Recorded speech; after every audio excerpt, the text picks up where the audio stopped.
Hello, everybody. How are you doing?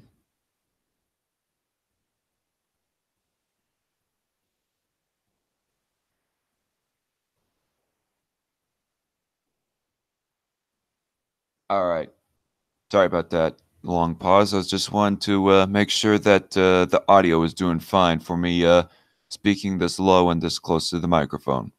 And it seems to be fine. Okay. So, sorry that it's a little bit later than usual. During church, I was like so sleepy that I ended up dozing off a bit. And so I thought that as soon as I got home from church that I would take a nap before I went gone ahead and do strike force. But here I am doing this. And the reason why I'm trying to keep it low is so that I don't end up waking my little siblings who are like sleeping like on the other side of the wall from me. But yes, what I wanted to talk about is this one article that I came across. I cannot remember how exactly that I did come across it. It was an article by The New American titled Guns Save Lives. Armed citizens thwart active shooters 94% of the time. Two Plebs Talk News is in the chat, says, not bad. How's the life? Happened to catch your tweet on this shindig? Oh, okay. Well, I also like shared the link in the Strike Force discussions chat, Two Plebs. Um, oh well. Either way, glad that you could join. But yes, so as you can see by the title, we're going to be talking about how guns have the potentiality to possibly save lives. And you when you like hear the saying "guns save lives," you think of those clips, those probably hundreds, thousands, not tens of thousands of clips on YouTube of where they're like people, just random bystanders who happen to be armed. They'll like witness a robbery or a shooting or something going down in the same building that they are, but they'll catch the criminal off guard and they'll whip out their pistol, start firing at them to make them chase off or injure them or something or other. In other words, the self defender will just ultimately save lives in general. So that's a case of a gun being used to save lives. But we aren't going to be talking about anecdotal situations here. Here we are going to be actually talking about statistics. I did not think there were any statistics on how much that guns actually are used to save lives, but I guess one particular article, this article more specifically, was able to nail down some statistics on that. And so there's a whole lot more activity in the chat here. So let me see here. Uh, Hi there, common sense guy. Two Pleb says, somehow or another, I didn't get that until now, stupid Twitter. Okay. Um, all right. So people are saying hello to everyone. Hello, Red Feather. How are you doing? Nice to see you around. Anyway, so getting on with this article. Guns save lives. Armed citizens thwart active shooters 94% of the time. 94% of the time. So that would mean like a good portion of those homicides. Well, okay. Never mind. I'm not going to comment until I actually read some more. It's a testimonial as to why gun control should mean hitting your target. While a study shows that 98% of mass shootings occur in gun-free zones, a more recent study indicates that these events can be thwarted by armed citizens. In fact, it finds that when such Americans are present, they have a 94% success rate at stopping or impeding active shooters. At the National Sentinel reports referencing the FBI, a report by Jacob Paulson at concealedcarry.com found that in 94% of cases, armed citizens successfully intervene during what the Bureau calls active shooter events, which is defined by the FBI as one or more individuals actively engaged in killing or attempting to kill people in a populated area. Which, aren't you going to like include robberies in that, like armed robberies as well? I mean, it would only make sense to me that you would include armed robberies in your criteria, but oh well, whatever. Paulson notes that the FBI has published 3 reports that detail active shooter events between 2000 and 2017. The first covers events between 2000 and 2013, the second from 2014 to 2015, and the third from 2016 to 2017. He notes that the FBI does not include domestic shooting incidents or gang-related shootings in its reports. Okay. I mean, I guess that would kind of make sense because in gang-related shootings, you do not have necessarily any true victim. Like you'll have criminals on both sides of the shooting. What's up, JJ? Hello. And nice that you could join by here. Just going to be talking about guns saving lives, and also, I guess I should have said this at the beginning, but some other articles I came across. This one from Facebook about Kansas health inspectors throwing away food meant for homeless people. Justin, Democrats demand non-citizen vote be counted in Florida. California is not banning the Bible, but Christians should still be worried. That's in relation to something that I saw running around the internet, is that supposedly California has been banning the Bible, and I wanted to see if how true that claim was. And this first step deserves priority in the Senate's lame duck session. Okay. How are you doing, JJ? Tired because I've been cleaning the house all day today. Oh, really?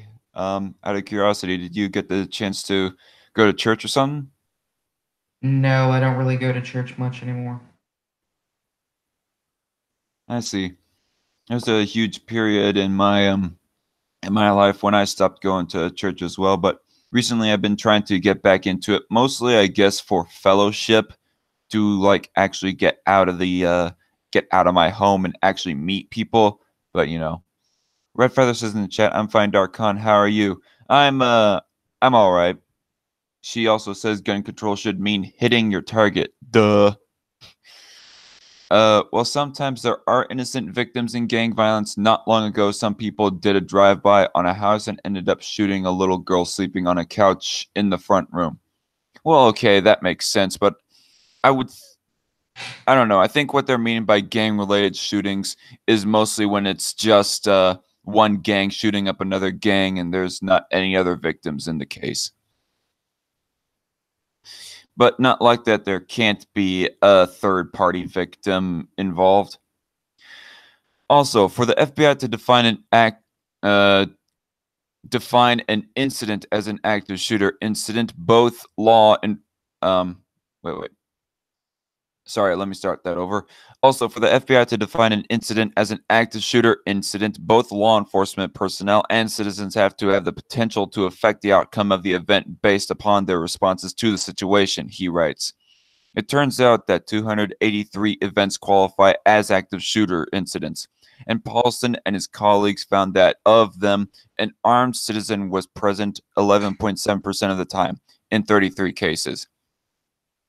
Moreover, the Sentinel also informed a further examination of those 33 cases found armed citizens were successful at stopping the active shooter 75.8% of the time, 25 incidents, and were successful in reducing the loss of life in an additional 18.2%.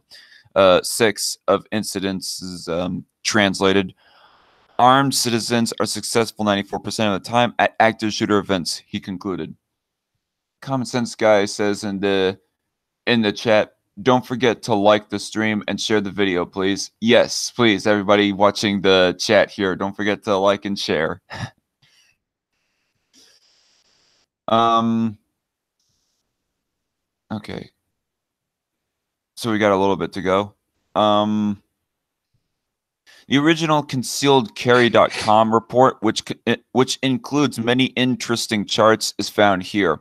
While counterintuitive to some, this study is not surprising. It has long been shown that there simply is no correlation between stricter gun control laws and lower murder rates, which that's something that Ben Shapiro actually said in the wake of the Las Vegas shooting. He said that there is no real solid correlation between, well, I don't know if he said murders. I think he might have said more specifically gun homicides and gun control.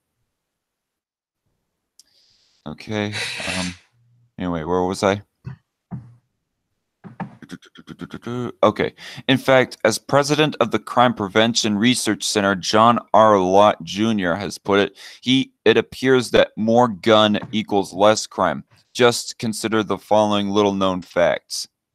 Well, there's a lot of other demographics that play into consideration as well. But if I may, like, clarify here, I do not. I am not for gun rights off the basis of stats. I'm for gun rights off of the basis of liberty and for people to have the potential ability to defend themselves. And JJ, do you have anything to say so far? Guns are good, okay? Out of curiosity, do you have like a favorite gun? I surprisingly, I've never actually shot a gun. What? You're a Yeah, redneck in Oklahoma and you never shot a I gun? never said I was a redneck. Okay, okay.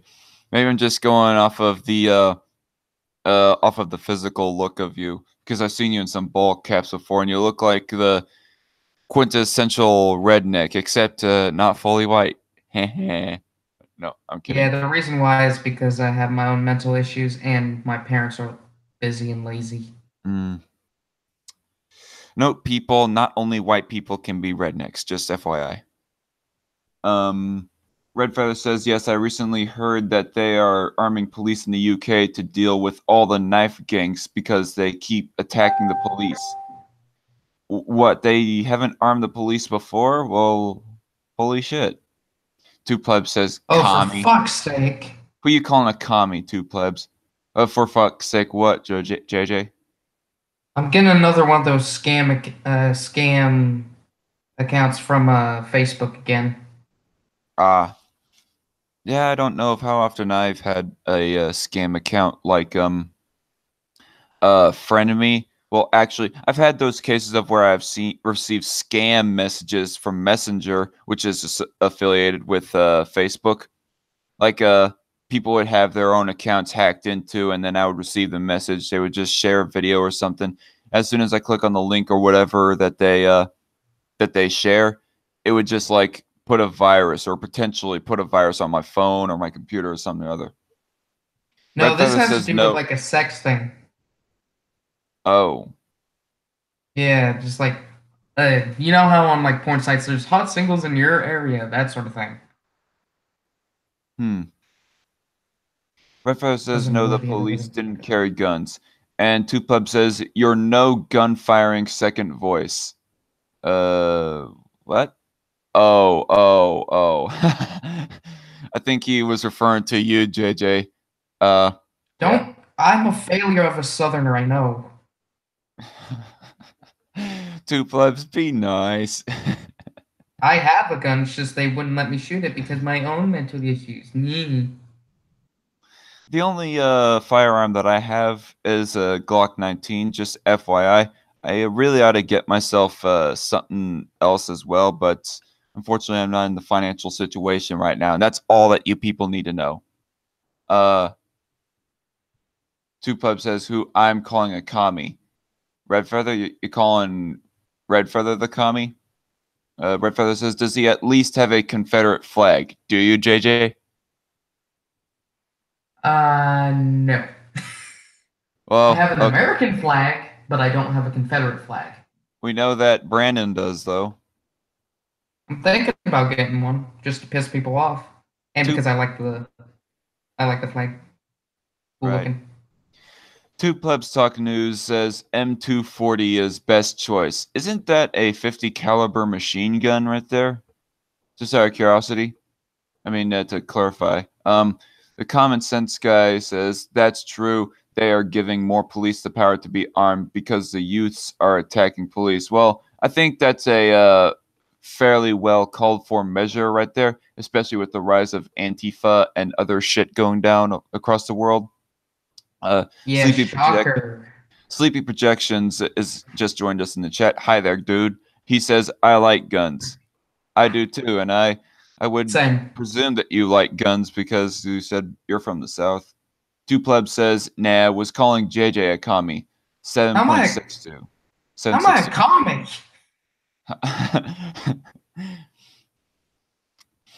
Anyway, While often portrayed as a wild west of murder and mayhem, the United States ranks only 83rd amongst the world's nations in international homicide rate, according to Index Mundi. Yes, homicide. Keep that in mind, people. It's saying homicide rate, not total murder rate. Because if you were to like technically consider suicide murder, which I think is stupid that if anybody was to consider suicide murder, but I have heard suicide be defined as murder before.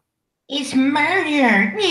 But anyway, I find it stupid that any law or any person would define suicide as murder because I find suicide to be a person's own personal right. That's kind of grim for me to say. And yeah, suicide should be discouraged. But ultimately, I don't think people's rights to own a gun, other people's rights to own a gun, should be restricted just because some one person wants to shoot themselves with their own gun or someone else or however many people. So I don't find suicide rates to really be much of a contributing factor in this debate. But yeah, homicide rate, we're talking about like one person killing another person with a gun. Just keep that in mind, people. And that's another thing. Since I'm on that, there was actually this okay, I almost want to say that S-Man actually shared this article to me, which was actually shared from another person. I think it was Dana Lash, actually. Yeah, Dana Lash. She tweeted out this article on her own Twitter page, and then S-Man ran across a tweet and shared it in one of the Twitter chat groups.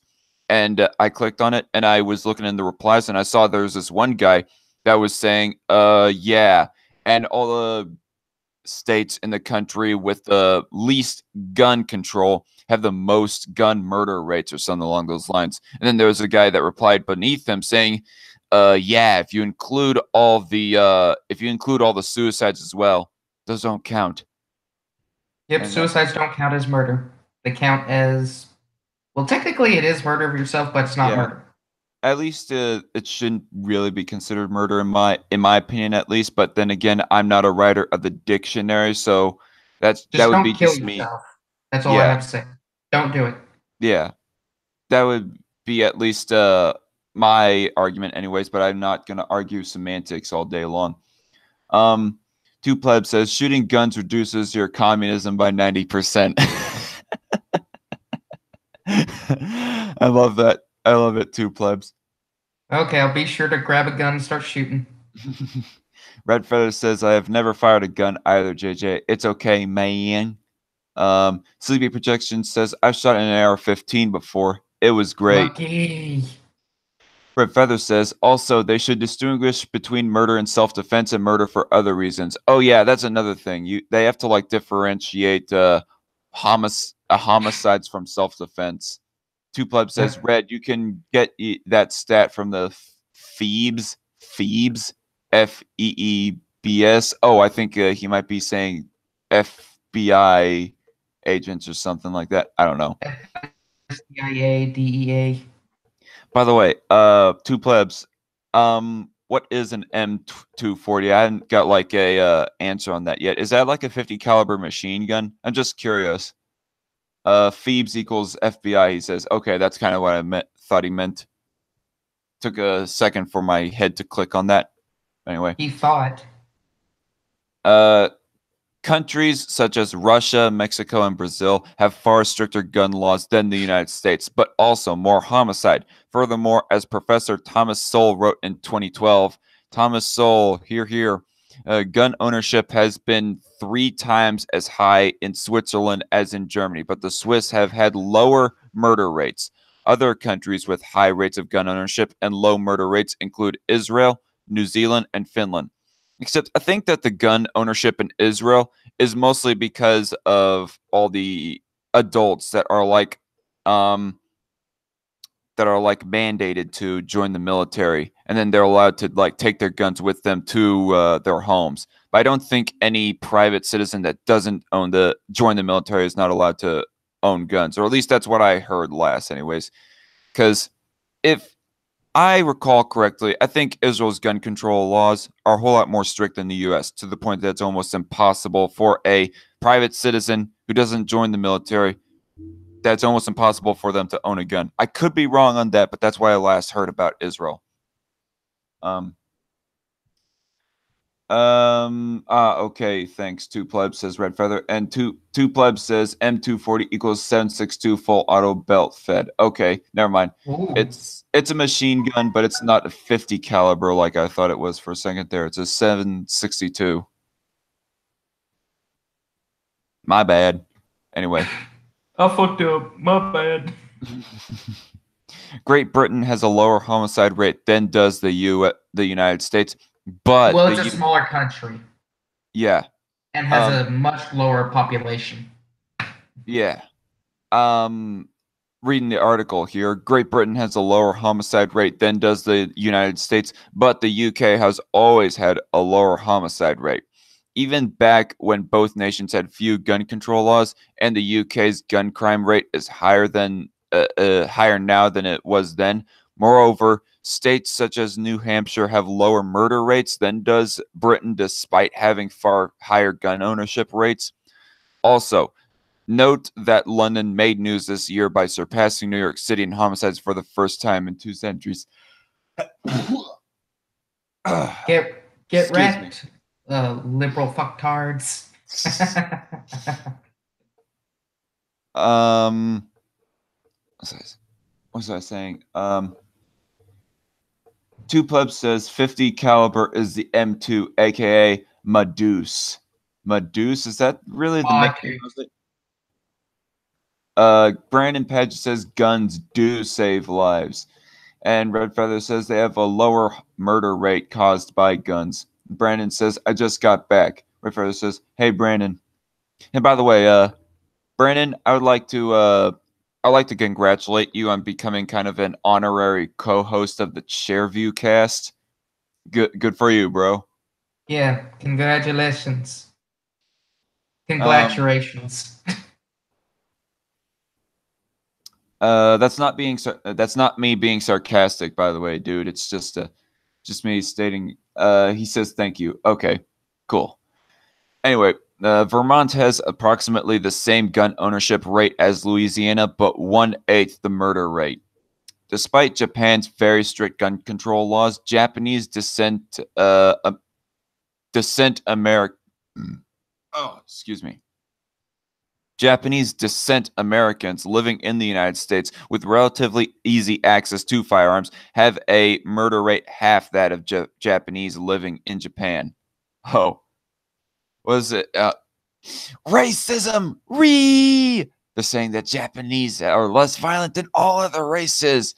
No, I'm kidding. But if that is like statistically, if that is really statistically provable, well, then I wouldn't call it racist. I mean, yeah, I wouldn't call it racist to the point that it's bigoted. It would just be you stating facts, assuming that this is true. But I'm just going to like give the benefit of the doubt that Japanese are generally less violent than most other races of people. Red Feather says in the chat, shouldn't it be Americans of Japanese descent? Yeah, I mean, however you want to phrase it. They said Japanese descent Americans, and you're saying Americans of Japanese descent. I think saying Americans of Japanese descent might just make that sentence a little bit less confusing to read, but yeah, it's tomato tomato. Brandon says anime tell a different story. Actually, that's a bit of a good point. Japanese let out all their violence in animation in their anime. Them damn Japanese and their cartoons. I'm such a shit lord, aren't I? Yes, and by the way, I just want to say that I have Weeaboo on this stream with me right now. Fuck you. Ain't no weeaboo. Ain't it true though? Don't you like anime? Yeah, but just because you like anime doesn't make you a weeaboo. We just use it ironically. Okay.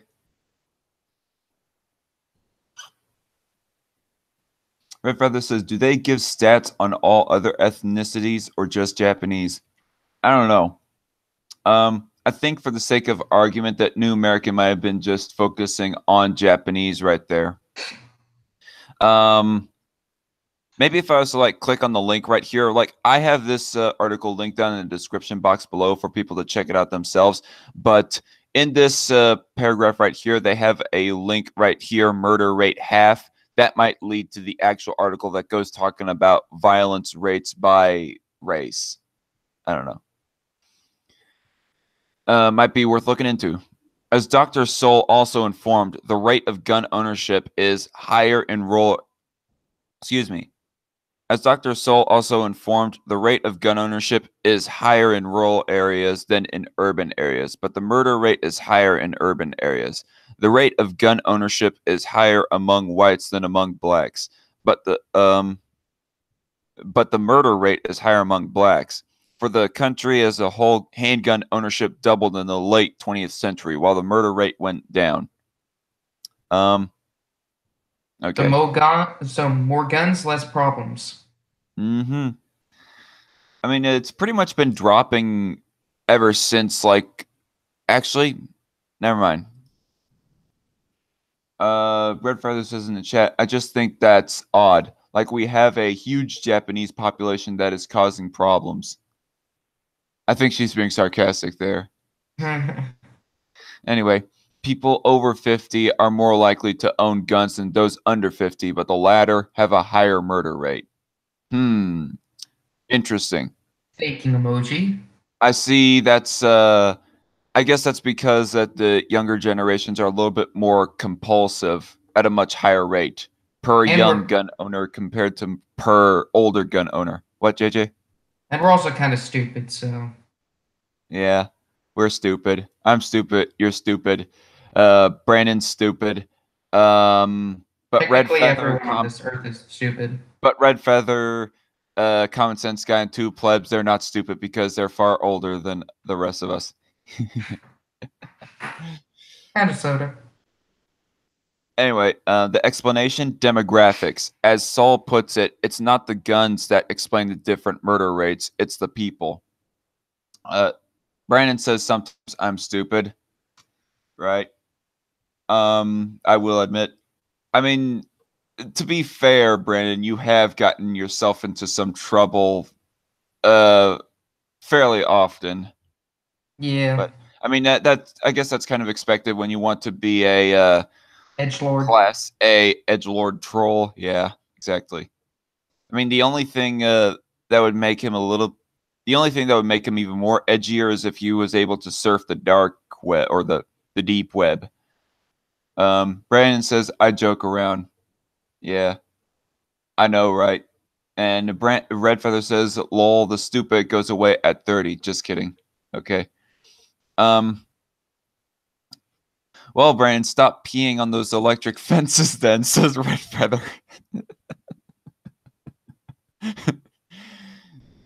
Okay.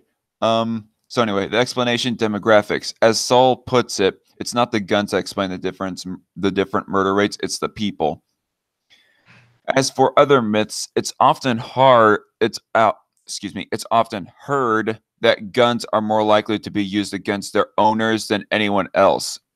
Right, because 2/3 of the gun crime in this country, crime quote unquote, is suicides more than it is homicides, as it'll explain here in the next few sentences. But this is deceptive because it includes suicides in the statistics. In fact, suicide accounts for most U.S. gun deaths, with 22,983 gun suicides in 2016 versus 14,415 gun homicides. All right, the chat has gone on a little bit more. S-Man is laughing in the chat. Hello, S-Man. Glad you could join us. Brandon says everyone is stupid. And Red Feather says, clearly I'm a major dork. Well, so am I, Red Feather, because I dress on my streams in a black lesbian pea coat. So there's that. With sunglasses indoors in the dark. Although I'm not doing that right now. I just decided to do this off camera. Brandon says some more than others, of course, Brandon. Red Feather says, hey, again, S-Man. Brandon says even the smartest people have their moments. Yes, exactly.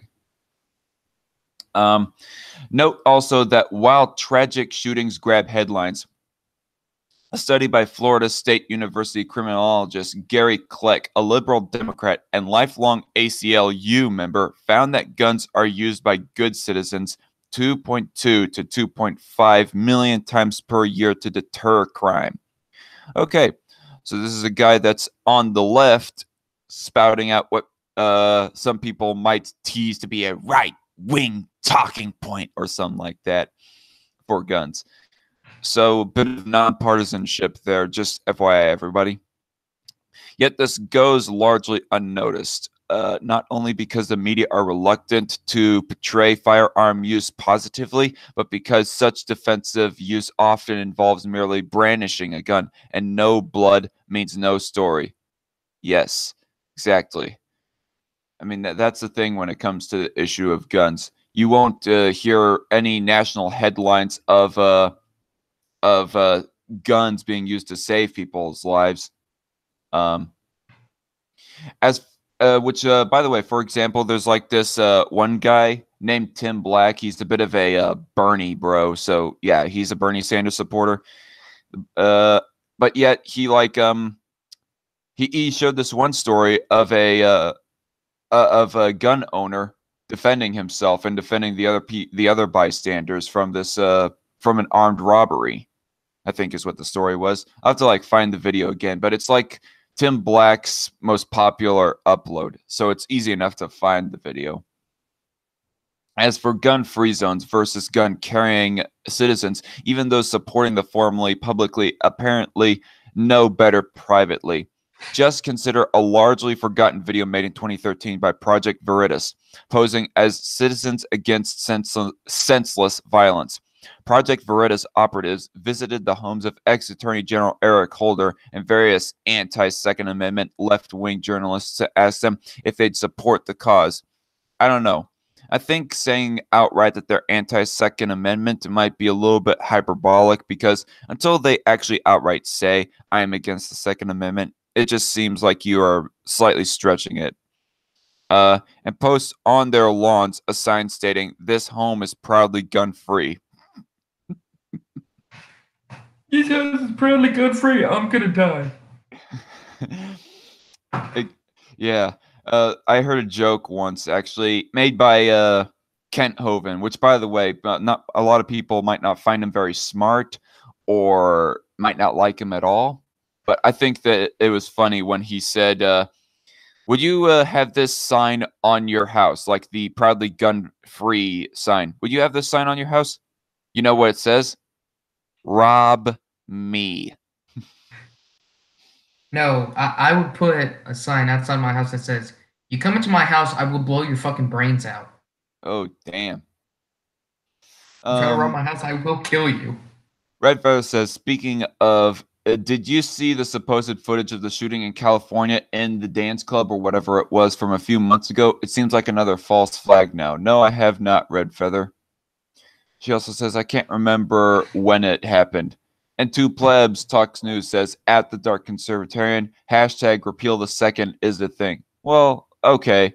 I mean, yeah, it's probably a real thing for like the occasional nutball on deep Twitter, but I think they were like Oh no, it was all primarily over Twitter. really. Yeah, it was all over Twitter. It was all over YouTube. Remember the March for Our Lives thing? Yeah. Yeah, that's still a thing apparently. Okay. So you're saying that all the March for Our Lives students are the same people who were shouting the hashtag as well, repeal the second?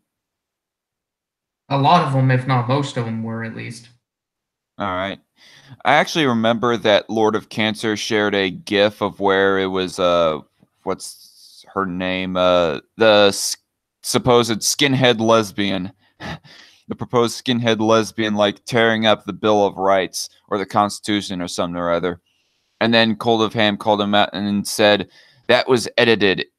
The original video was her tearing up a target, not the Constitution or something or other like that. I mean, I'll just give the benefit of the doubt that maybe Gonzalez, I think that's her name, that Gonzalez and Hogg, they don't outright look to repeal the Second Amendment. But it seems that a lot of the same people in their camp are wanting to repeal the second.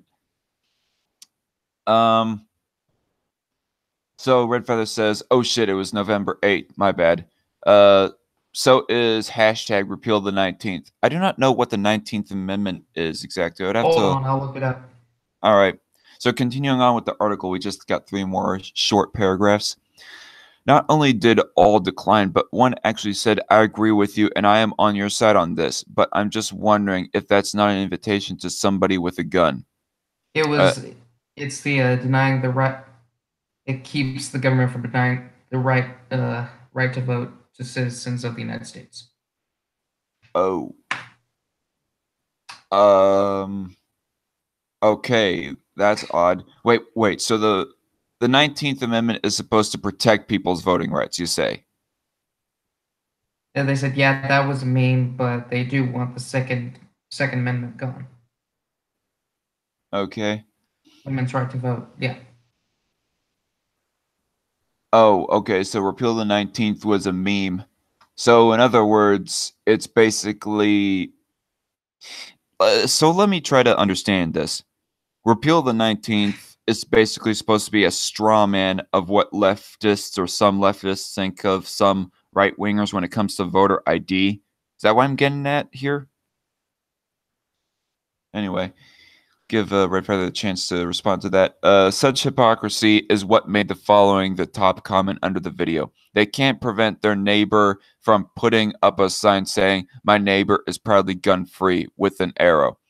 It is a good idea, actually. It may not be a 94% successful at stopping active shooters of the anti gun mouth and pen, but you'd be performing the charitable act of helping someone live a more sincere life. Hello, trainer. How are you doing? Uh, Red Feather says women's right to vote. So the 19th is supposed to be women's. Oh, was the 19th supposed to be a protection of all citizens' right to vote, or just a female? I don't know. Yeah, I think it's just the right to vote for anybody, but it was made because of women's suffrage. I see. Well, Voltaire would be advocating for the repeal of that. Yeah, cause he's No, har. cause he's a fucking retard. Yeah, disappointing. My father says, "I don't know what started it. I think it's just because of all the crazy feminists. And I meant the bald chick tearing up the Constitution was a meme." uh, Okay. Um. Uh. Okay. I mean, I guess that's understandable if somebody like uses it as a meme, but you gotta be careful when it comes to memes. Like somebody is going to like buy into the meme to be actual. Might look into it as truth, as something more than just a meme. Trainer McCurry well, says the if they believe a meme is truth, then that's the fucking retard in them talking. mm-hmm. Trainer McCurry says the pen is mightier than the sword. um, yeah, I You want to actually bet recall that? that. I got a sword in my closet. I actually recall that line off of a song by Side 10, uh, called "When I'm Punching Nazis." All common ground must be explored. The pen is mightier than the sword, but it makes me feel like Harrison Ford when I'm punching Nazis. That was something like that. Anyway, um, all right. So this is an article that was shared around on Facebook by one of my Facebook friends, and I told them that I would like feature this in an episode of Strike Force. I thought it was real interesting because just by going off of the title, it's looking like that this is an example of government intervention into the market, basically hindering the feeding of homeless people. So this ain't free market. This is because of government intervention why this shit is happening. Take that, Colt of Ham. Red Feather says, "Yeah, old people on Facebook believe memes and the time all the time because they don't understand them." Right. Although This that is why meme, old people need to avoid memes like the plague. right. All right. So Kansas City, Missouri, KCTV. The Kansas City Health Department dumped food that was prepared for the homeless Sunday evening. Elis Davis Park is one of 3 places where the health department stopped a group called Free Hot Soup. The group called KCTV5 News and said health inspectors dumped out food such as bean soup and told them to leave the parks. For the past 3 years, Jennifer McCartney has wanted to pay it forward. We got sick of looking and seeing people on the streets that were hurting, said McCartney. She volunteers with Free Hot Soup, an organization that brings food and clothing to Kansas City's homeless community. McCartney also says that we have hats and gloves because it's cold and they have no home. Some homeless depend on these meals. It lifts you up and makes you feel like you can make it, proclaimed Paul Spicer, a Free Hot Soup recipient. McCartney was shocked when police and health inspectors showed up at Elis Davis Park where the volunteers were serving a meal. There were so many people waiting in line, voiced McCartney. A health department official told KCTV5 the group was serving improperly prepared food without a permit. Oh, piss off. They shut down 3 locations where McCartney and other volunteers were working. They told us we could throw away the meals or they would do it, pronounced McCartney. One volunteer took video of inspectors dumping food into plastic bags and said they also poured bleach on it. Sad waste. The health department said that's normal practice to make sure no one eats discarded food. Oh, I see. Despite what happened, McCartney continued her weekly route with the food she and other volunteers had left. We've always had a mutual respect. We don't know what happened. It's ridiculous. We've never had this issue ever, said McCartney. But the health department says they had warned Free Hot Soup in the past about serving community meals. This is what happens with government intervention, everyone. The government does not know what the heck is happening, of what good is being done by some people. And so they'll end up just, causing harm in the process. Like, say if this food was like improperly prepared and there was a slight risk that some of the homeless people might get sick or something. I mean, either way, they seem kind of screwed. Either they can die of starvation or get sick in the process. I think dying of starvation is a lot worse than having a little bit of a tummy ache. Red Feather says, my mom was bitching one day about a meme where they were depicting a diagram of matinee being separated into cuts of meat like they do with cows. And I told her it was BS, but she wouldn't believe me. Oh boy. This is part of why I have mixed feelings about government regulations. If restaurants weren't under the scrutiny of the health department, it would be the consumer's responsibility, and I don't know if it would be possible. By the way, Red Feather, I gotta ask you, are you a conservative or a libertarian, or what exactly are you politically wise? And by the way, just FYI to everybody, in case you're not hearing JJ, it's because he's like AFK or something. I just noticed that his icon says that he's muted. Not preparing food carefully puts everyone at risk. The homeless, in some cases, have even more challenge. Their ability to fight off an infection may be even less, said the health department. Monday, Free Hot Soup questioned what's the difference between what they do at a park and a birthday party or barbecue. The permit that is required is free for these types of organizations. Okay, then. So they gotta reform that food permit or something so that it can include all services and not just these few areas.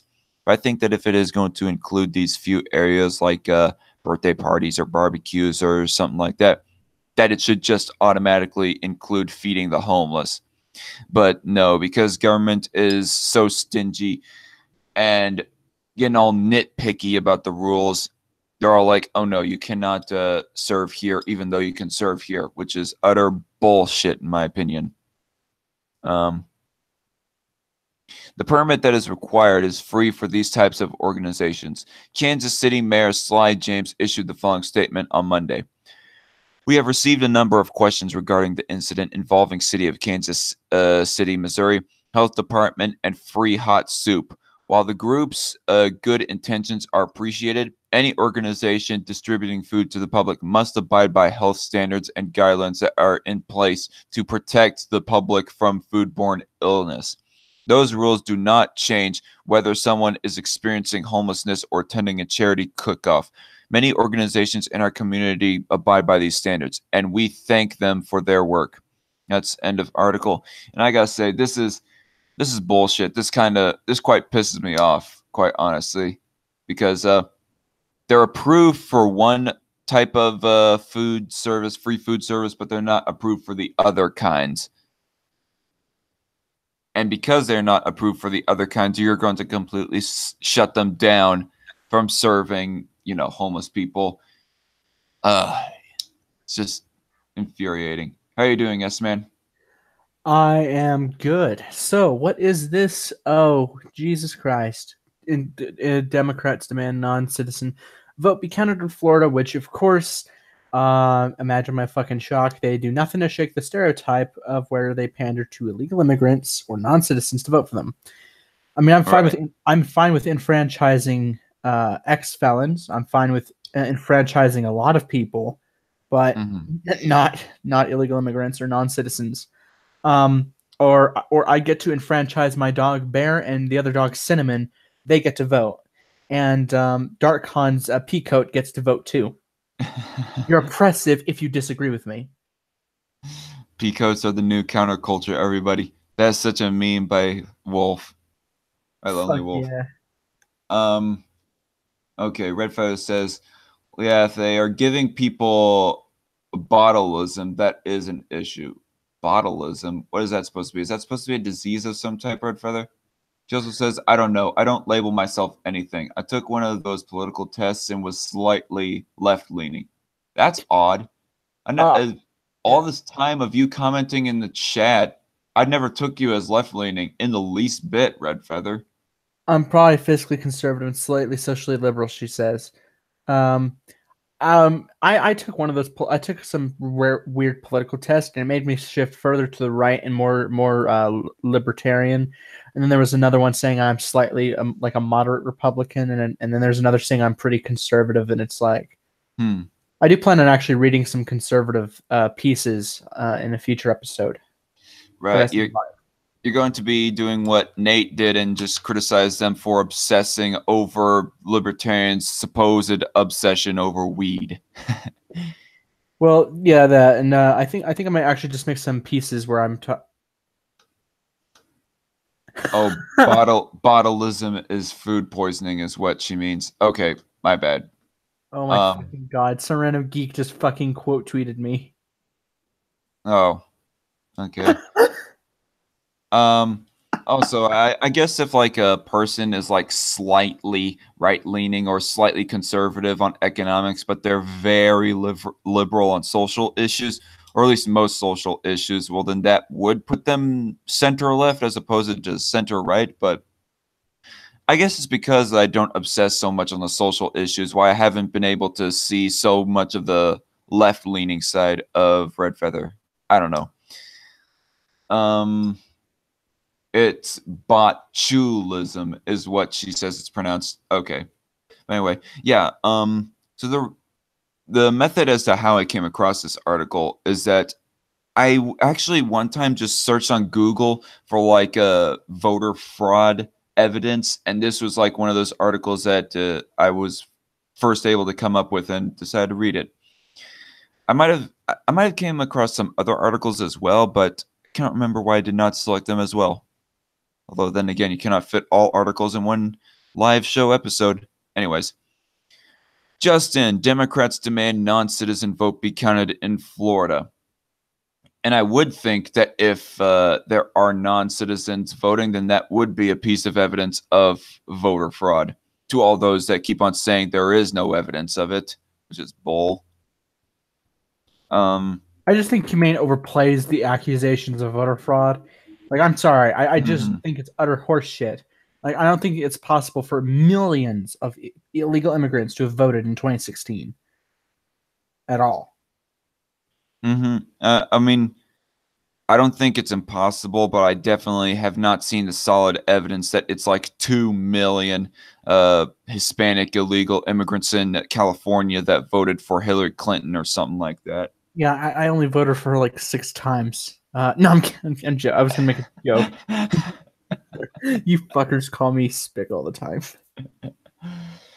Red Feather says, like, I don't care if people want to be gay or trans or whatever, as long as they don't push it on very young children, but that is exactly what they are doing, so I am possibly changing my mind.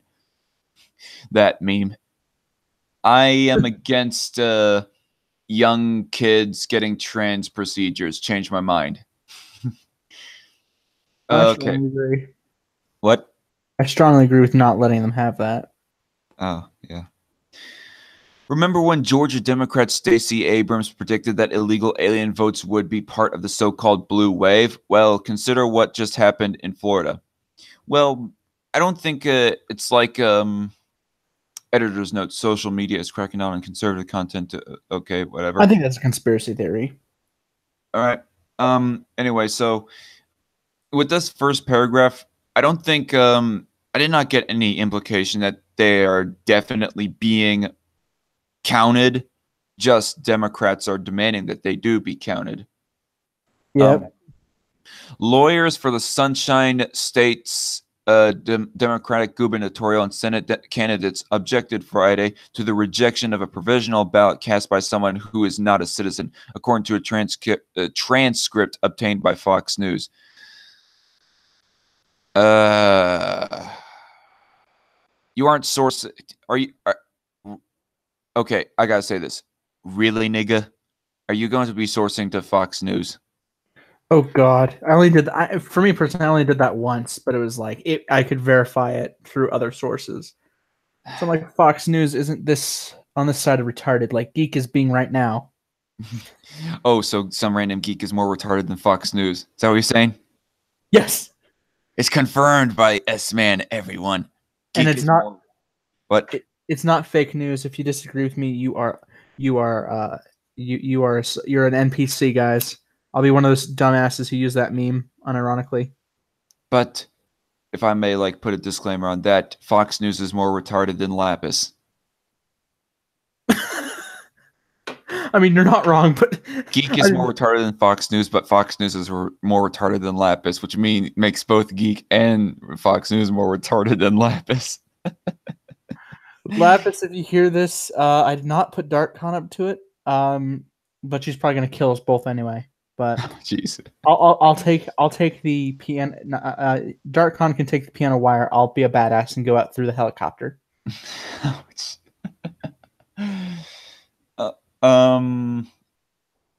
So Red Feather says they have proposed illegal aliens voting in school board elections in California, but they supposedly can't vote in federal elections.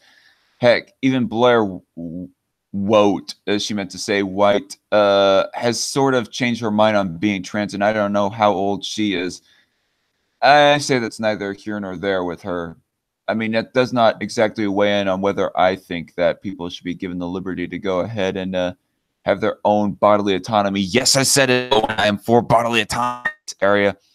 That does not change my mind on whether people should have their bodily autonomy in the area of getting a gender transition. And I don't. Okay, S-Man, what is Geek's NPC? NPC number. I don't know. Whatever goes for the ultimate bitch made. Whoa. Wait. Geek's NPC number is 33 because he has that in the spelling of his name. Oh, fair enough. Anyway. So I'm going to like present this flame to comfort y'all. Okay, but S-Man put it down, so I'm going to continue screen sharing my screen instead. I'm sorry, that was just fucking funny. Okay, lawyers. Anyway, continuing on. So take this with an absolute grain of salt, everybody, because they are actually, no, a big grain of salt. Take it with a big grain of salt because they are sourcing to Fox News. I mean, it's about as ridiculous as those other articles sourcing to BuzzFeed when it came to like Reagan and Rock Hudson. Anyway, The incident occurred during a canvassing meeting Friday in Palm Beach County, where provisional ballots were being examined. A provisional stop going up and down on me, article. A provisional ballot was ordered excluded from the count because it apparently came from a non-U.S. citizen, according to a transcript confirmed by the chairman of the Palm Beach County Republican Party. First one of these we've seen, said Judge August Bonativa. Not a U.S. citizen, not counted, said Supervisor of Elections Susan Boucher, however you pronounce it, according to the transcript. It was at this point where lawyers representing Democratic gubernatorial candidate Andrew Gillum and Senator Bill Nelson, Democrat Florida, issued objections. Although they did not give reasons for those objections. The objections were noted, but the vote was still not counted. Thank goodness. Florida Governor Rick Scott accused Senator Bill Nelson of being a sore loser, quote unquote, who is clearly trying to commit fraud to win this election. Well, I don't think, honestly, in all fairness and intellectual honesty, I don't think it's necessarily being a sore loser if you were to like ask for maybe 1 or 2 recounts, because I do recall that Allen West, when he tried running for senator of Florida, I think it was like back in 2008 or something like that, and he asked for a recount. Ultimately, he still lost, but yeah. So just to get that out of the way. So there's this like tweet from Chris Hartline breaking last night at Senator Bill Nelson and at Andrew Gillum objected to officials rejecting votes from non-citizens. For them, illegally casting votes are just as good as legally cast votes, as long as they voted for Democrats. The Democrats claim they want every vote to count, but when they count the votes of illegals, it's your vote that doesn't count. Yeah, I mean, this is a bit of wordplay right here. Wardrobe malfunctions. Okay, I looked at this picture right here because I immediately recognized that from The Mummy Returns. But anyway, I think this is like getting into semantics territory because technically your vote does not really count. It does not technically not count when an illegal immigrant is allowed to vote as well as you, Mr. American citizen. It just means that if they vote opposite from you, then it kind of cancels out your vote in a way. Redfeather says, it's like if okay. I meant if someone like Blair White, who is so dedicated to the lifestyle, has changed her mind, a child certainly isn't capable of making an educated decision on transitioning. Oh, I see, Redfeather. Yeah, but at least Blair White is an adult and can full well make her own decisions. It's like if a child breaks their arm or leg but doesn't want a cast. Well, that's too damn bad. The parents and doctors know better, and it would be abusive to not give them a cast. No. You gotta ask for their consent, as the SJW logic goes. SJW. Oh, I mean, I don't know exactly how to put it. I mean, I guess I could say intersectional feminist logic goes, but even then, some intersectional feminists are not that level of crazy. We're that level of fucking stupid. The level of fucking stupid to where that they think that you should have the consent of the baby before you start changing their diaper or picking them up or whatever. Those people hopefully sterilize themselves. I realize that's really mean to say, but fuck it, it's true. I mean, me and S-Man kind of disagree on the terminology of a social justice warrior, but I will say this at least, that not all intersectional feminists are social justice warriors, and there are some people on the right who can damn well be social justice warriors themselves. Just to put in that caveat, everyone. Redfeather also says, so if they are determined to be trans, you can't just immediately give in, because as a parent, you should know better. There was a story about 6-year-old boy on Dr. Phil who believes he wants to be a girl.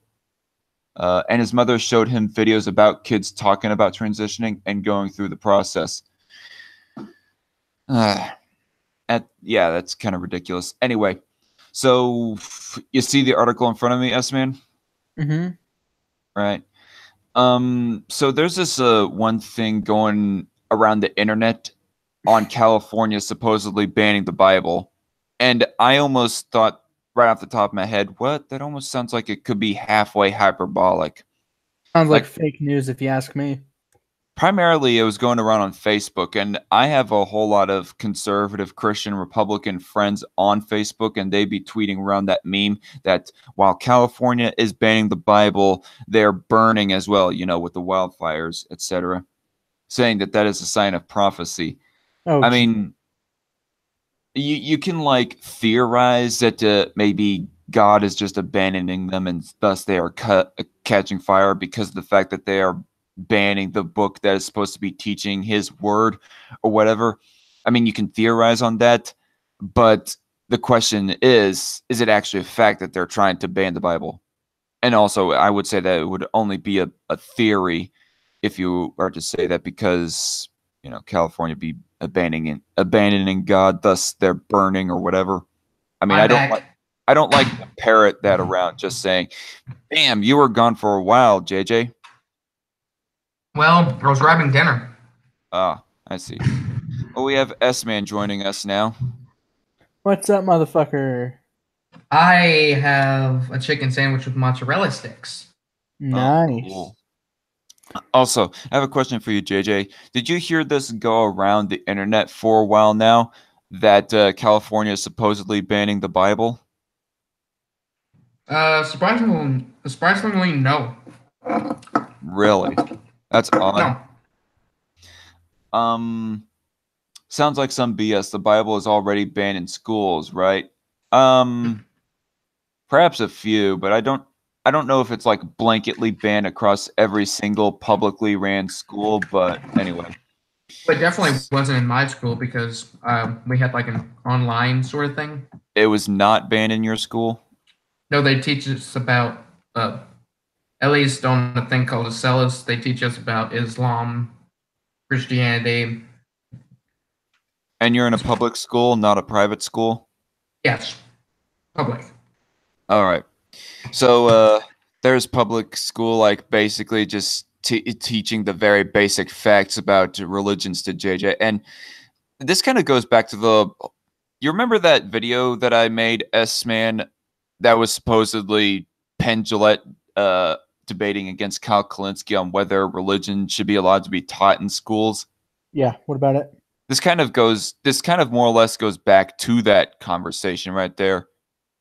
What JJ mentioned, that kind of reminds me of that. And see, I'm not for schools necessarily teaching at religion as absolute objective fact, but at least teach the basic aspects of a religion so that people can like be knowledgeable on the different religions. I mean, you could learn that on your own time. You could learn it. You could learn. Sorry, you could learn it in church. You can learn it everywhere else. I think public schools should be just completely secular because religion shouldn't have anything to do with it. Schools should also be apolitical. I think that we should just be, learning what they're going to teach us, and church won't teach you about Islam or any other religions. Or I mean, if you want to learn more about the religions, then go to the places where those religions would be. Like, you go to a mosque for Islam. You also go to the dynamite shop. I'm kidding. You go to church for Christianity. You can go to the temple for the momos. Although I would advise you to run far away. There's a Jehovah's Witness church literally across the field from where I live. I mean, I'm going to continue to disagree with that, but I kind of brought up this same logic in the early days of us first meeting each other. Wouldn't it be a good idea to arm people with a certain knowledge so that they can debate against the opposing religion that they don't believe in? I mean that's fine. I just think that if you want to be armed with that evidence or whatever, that you should learn about it yourself, not having to if I wanted to make an extensive video about climate change, they do talk about it in public schools, but I can just find data, find evidence at the tip of my fingers through Google and other stuff. Mm-hmm. I even made a video on that before I even met you guys. So A On top? religion. Oh, right. You did make a Oh video yeah. about religion being taught in school. yeah, I have to agree with this, man. Even as a Christian. I'm also going to be making a religion video soon, and it's not the type of video you two are going to be expecting, but I think it's going to be a funny as hell one considering the fucking logic this guy's using about I religion in mean, there. hell, So you could just go to a Christian and ask them about the basic information, or a Muslim. Yeah. I don't know if a kid would like go out of their way for that bit of information. Is my thing. I mean, would in any other type of Well, if curriculum, they wanted to discuss that, that's what I'm talking about. like I'm not advocating for it to be taught as. I mean, like I said earlier, I'm not advocating for it to be like taught as objective fact or anything. Any religion, but just to teach the basics of it, the history behind. Um. Anyway, I don't know. We're probably going to like be all I, day into the weeds talking about I disagree with you, I disagree with you, or whatever. I just disagree because I didn't want to. Because whenever I learned about it, I didn't want to learn about Islam. So I'm just like, so maybe you should allow it, maybe, but make it optional in schools. Right. Actually, that does make sense to me. I mean, make that one of the optional curriculum for the kids. And if they do, they'll get like if they go through that course, they'll get like extra credit or something. But Maybe, like just what? maybe Maybe. Yeah. for the extra credit. That is. I mean, yeah, like a mention of to the kid, hey, we got this curriculum right here. Like, talk to your parents and whether they'll encourage you to learn it or not. And the family decides no, then that's their incentive. If they do, well, then there it is available for the public curriculum. Um, Redford says just one of those inflammatory article that old people on Facebook believe. Okay. Well, in my high school, I don't think it was technically banned, but there was no Bible studies or any other religion, says Red Feather. Yeah, I mean, that's why I don't want to say like it's objective across the country that they don't allow the Bible in public schools because it almost seems kind of highly subjective on a school district by school district basis on who be allowing it and who would not be allowing it. This is my observation, anyways. The dynamite shop in the back of 7-Eleven. Oh yeah, we have one of those. Never forget 7-Eleven, guys. Red Feather says, I don't see an issue with a religion class in schools as long as all were given equal presentation. Yeah, I mean that's what I'm trying to say here as well. I hear well, particularly the big ones anyways. I hear in Tennessee they teach the Quran in some schools. Nashville, I believe. Red Feather also says it could be an elective class like mythology. Why would they get extra credit? I mean, just because they are like going for extra the extra curriculum, the extra knowledge on just in general. I don't know. Anyway, That I'd be fine with. anyway, I'm just going to like get into this article. California is not banning the Bible, but Christians should still be worried. Says facts and trends. There are like this story seems kind of split. There are like some very biased articles that are saying that it is true, and some fairly biased articles that just saying that outright it's not happening. But this is an article that seems kind of split down the middle on what exactly is happening. California is not banning the Bible, but Christians should still be worried. A Christian ministry has canceled 2 student conferences this summer out of concerns their teaching could violate a proposed California law banning sexual orientation change efforts. What? I that came out of left field. Like I did not think that sexual orientation. I did not think that sex would that much come into play in here. All right, I'll see you guys later. Explain. Oh, what? See ya, yes, man. Wonder why he left. Mm. Anyway, um, Redfeather says, well, I don't agree with extra credit unless they are taking the class outside of normal school efforts or hours, she technically means, she says.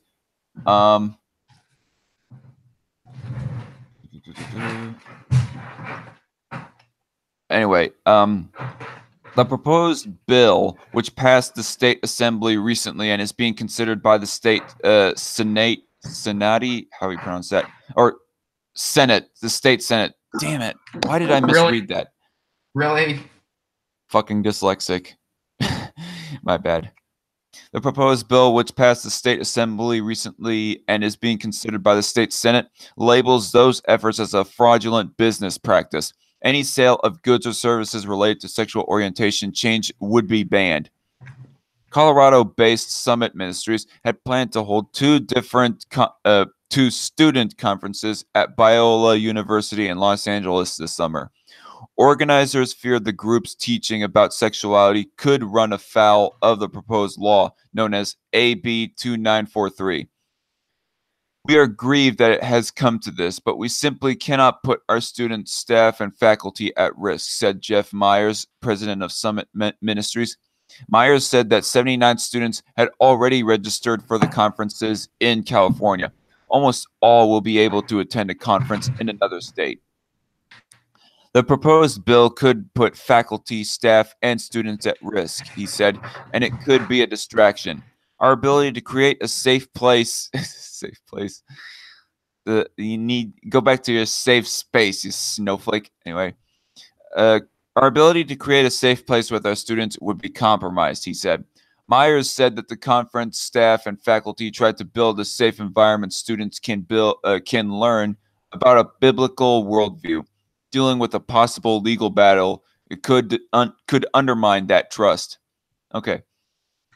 So I'm not getting anything that the Bible is being outright banned. I mean, this just seems purely school related. Unless I'm missing something here. Because the ministry charges for registration, they could be at risk for violating the proposed law, said Myers. California already has a law banning reparative or gay conversion therapy for minors. So lawmakers could have amended that law so that it applies to all ages, he said. Well, you would be outright violating people's own liberties if you were to like apply it to all ages. Like as far as kids go, kids don't have the exact same liberties as adults do. But if you are like banning, okay, gay conversion therapy. Yeah, no, I mean if it gets like a very violent and it's I don't know where I was going with that. I mean, even if you're like hooked somebody up with the electrical chair for gay conversion therapy, if a person is really masochistic enough to actually want to consensually go for that, then I guess by all means keep it legal for those cases, as long as you don't force anybody to shit like that. By labeling sexual orientation change efforts as fraud, Myers worries the proposed law could cause legal programs for groups that teach traditional, I think they meant to say, biblical views of sexuality. So I'm trying to break down this information as to what exactly is going on. Labeling sexual orientation change efforts as, I mean, as soon as they mentioned the whole sexual orientation change efforts and how that is tying into law here, that kind of just really bogged down the conversation and article for me. I don't know about you, JJ. Mm-hmm.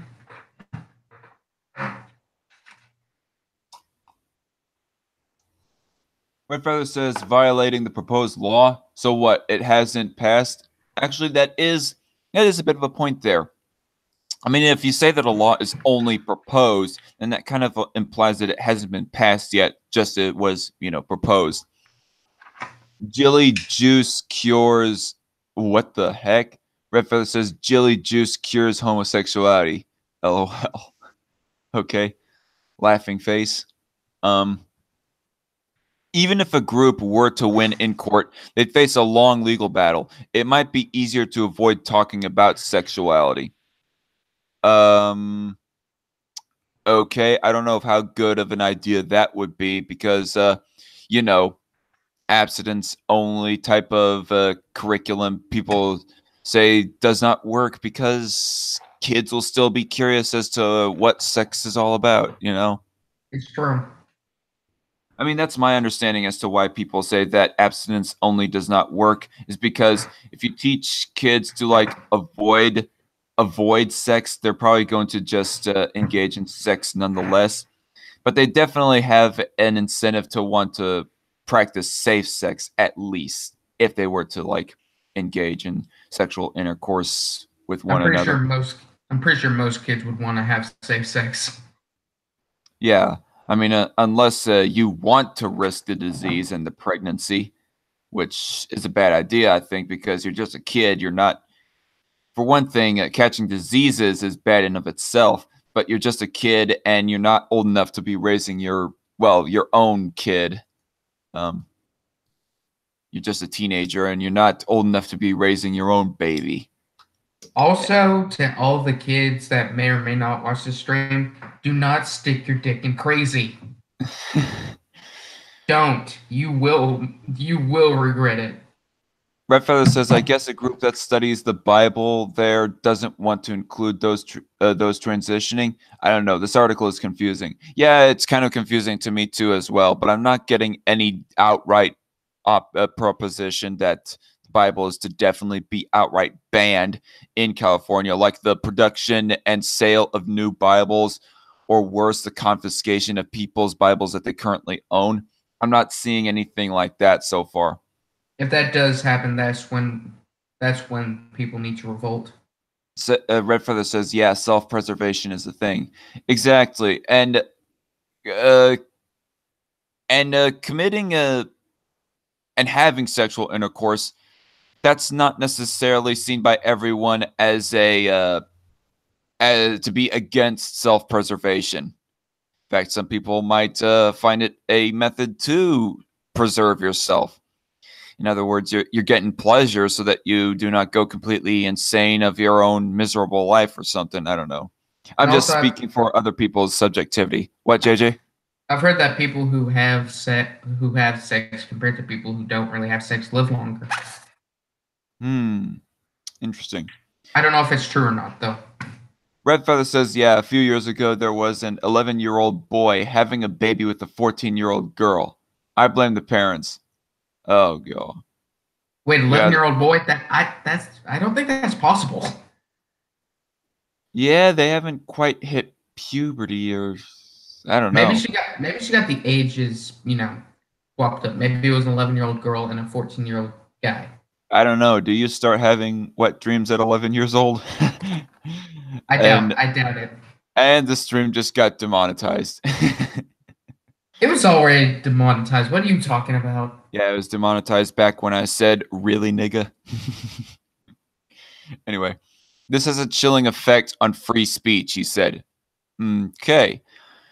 The proposed bill's sponsor said it would apply only to paid therapists, but some Christian counselors and legal groups are skeptical.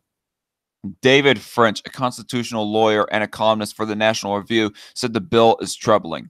It is a horribly written bill, French told Facts and Trends. What they have done is taken an idea, and that idea is conversion therapy, and labeled that idea as a fraudulent business practice, and then banned commercial transactions involving that idea. French said the bill defines the term sexual orientation change practices so broadly that even teaching about traditional Christian views of sexuality could be included. Okay, so it's not necessarily it's not talking about the Bible itself, I'm seeing, but it's talking a whole lot about the teaching of traditional Christian views of sexuality more than anything else. So I don't see how this is a banning or restriction on the possession, selling, and reading of the Bible.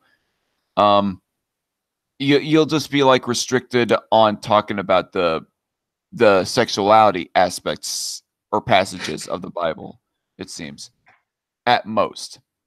Red Feather says, "Oh god, Red Feather, TMI. I started puberty at 9, so it's different for everyone." Ugh. Well, generally women start puberty before men. Mm. So Okay. So I guess that bit of information was like necessary as an example for the context of the story that she's saying, but in any of the in any other context, I would have said that was definitely TMI moment. But anyway, my bad, laughing face. Sorry, Dark Con. It's all right, Red Feather. Darky Con. Darky Con, yeah. The bill says sexual orientation change efforts means any practices that seek to change an individual's sexual orientation. This includes efforts to change behaviors or gender expressions, or to eliminate or reduce sexual or romantic attractions or feelings toward individuals of the same sex. Still, French said, the bill doesn't ban the sale of Bibles or religious meetings. Okay, there's the kicker right there. There's the kicker of the information.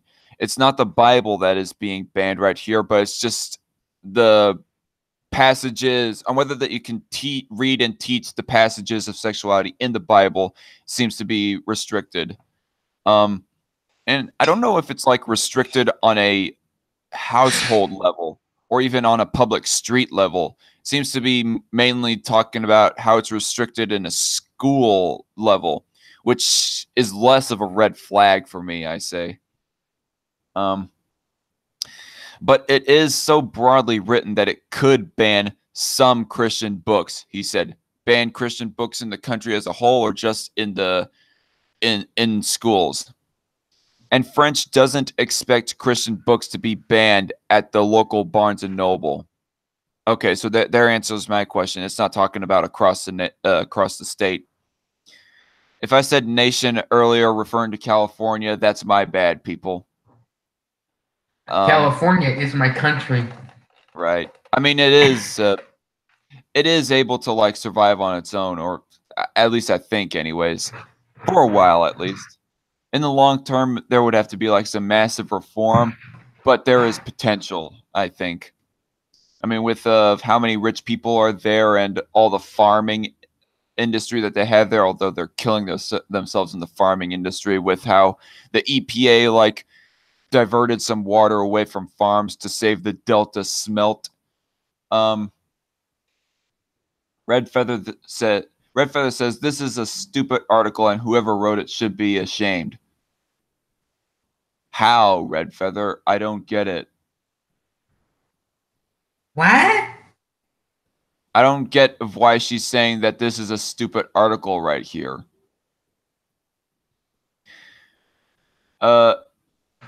It's the country of California. Get it right. Right, Red Feather. Thank you. But how is this article stupid? It she is might hard. have just been joking, though. I don't know. Maybe. I mean, she does have the laughing face right next to her message on how this article is supposedly stupid. So, yeah, I might be reading too much into her sarcasm. I don't know. It doesn't seem to follow logic, she says. I don't see of how it doesn't follow logic. I mean, so far it seems to be fairly consistent. I mean, it's saying that Christian books and teaching of Christian views on sexuality is going to be highly restricted in schools, but it's not saying that, but it's being consistent in that the Bible itself is not being banned across the entire state. It's all based on proposed law, she says. All right. I see. I mean, even the memes across Facebook that said that while California is banning the Bible, it burns. It's not like it's saying it's already banned the Bible. It's saying that the memes were saying that California was in the process of banning the Bible. So even the memes are saying it's not banned quite just yet, or that the law has already been put in place just yet. If they do ban the Bible, I will never go to California. Mm-hmm. Or I'll throw a Bible at one of the senators. Well, I think it's impossible for California to outright do that, especially ever since the Commerce Clause. And I would argue the 10th Amendment, but Two Plebs Talks News kind of disagrees with me on this. Because of the 10th Amendment and the Commerce Clause, states cannot legislate on anything that violates the federal Bill of Rights and Constitution, which is primarily purposed to like restrict federal politicians from overreaching into other people's rights. But anyway, it is hard for me to imagine the state attorney general or whoever is charged with enforcing the law going around and trying to purge books from the shelf, he said. University of Virginia law professor Douglas Laycock agrees. The bill only applies to people who charge for conversion therapy, he said. So religious teaching and pastoral counseling is exempt unless they start charging for it. Okay? So my advice to all the pastors of California, don't go talking about or offering up sexual conversion therapy if you want to keep on being able to openly teach the Bible in any way that you want to. Laycock has been fielding calls about the bill due to online claims that the bill bans the sale of Bibles. It does not, he said. Okay. The claim that the Bible might ban the sale of Bibles is absurd, he added. French does think Christian conferences or Christian counselors could run into trouble if they sell books or other materials about sexuality. The bill's broad language could cover such books, and labeling conversion therapy as fraud makes it easier to target written materials, French said. So conference organizers or counselors could end up in court. All it takes is one sympathetic plaintiff, and you have a heck of a legal problem, he said. Even if conference organizers or a counselor were to prevail in court, they'd still face hefty legal bills, and the threat of legal action could be chilling, he said. California's state authorities are hijacking good faith concerns about reparative therapy to deny constitutional. Okay, my Discord is going off, and so is my phone. Anyway, California state authorities are hijacking good faith concerns about reparative therapy to deny constitutional protection to those who hold traditional views of sexuality and marriage, Myers said. Summit still plans to hold conferences in other states this summer and has offered to help students affected by the cancellations. End of that article. And oh dang. Hopefully I can pull this article back up. Okay, there we go. Sorry about that. Was yawning for a second there. Well, in some institutions, they can't ban any practice of religion, said Redfeather. All right. This is what I hate about Washington Examiner, honestly, is that they'll have like dozens of ads coming at you all at the same time. Although I like the information that they put out. So, what's going on with Discord?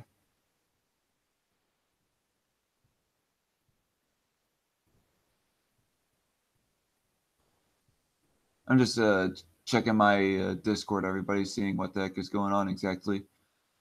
I see. BC Man is sharing something about sports in S-Man server. What the heck? Can you still hear me, JJ? Mm-hmm. I don't know what's going on here, but I think that I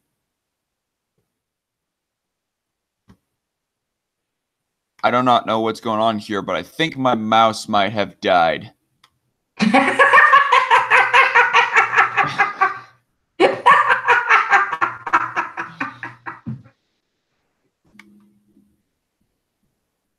Wait, wireless mouse? Yeah, I have a wireless mouse here. Okay, so Oh my gosh. Oh my gosh. Okay, I'm clicking the switch here on and off, and okay, turn it off. Turn it back on. My mouse is working, and it stopped again. Plug it up. I don't have a corded mouse. I might have to like get new batteries. Oh, it's batteries. It's not actually a charge battery or charge. Anyway, I think I'm gonna see if I have any more double A's. 1 second. And whilst he's gone, I'm in charge of the stream.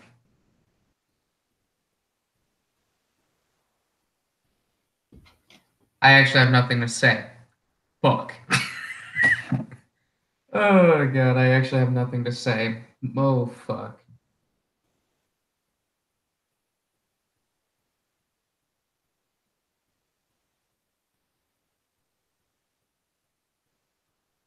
Chat right. Do it. Everybody in chat, just start spamming the chat. Do it now.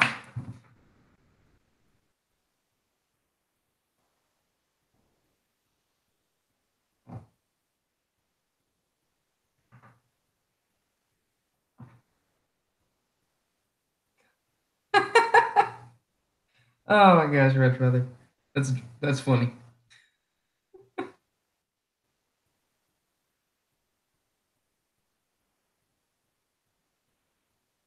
Hmm.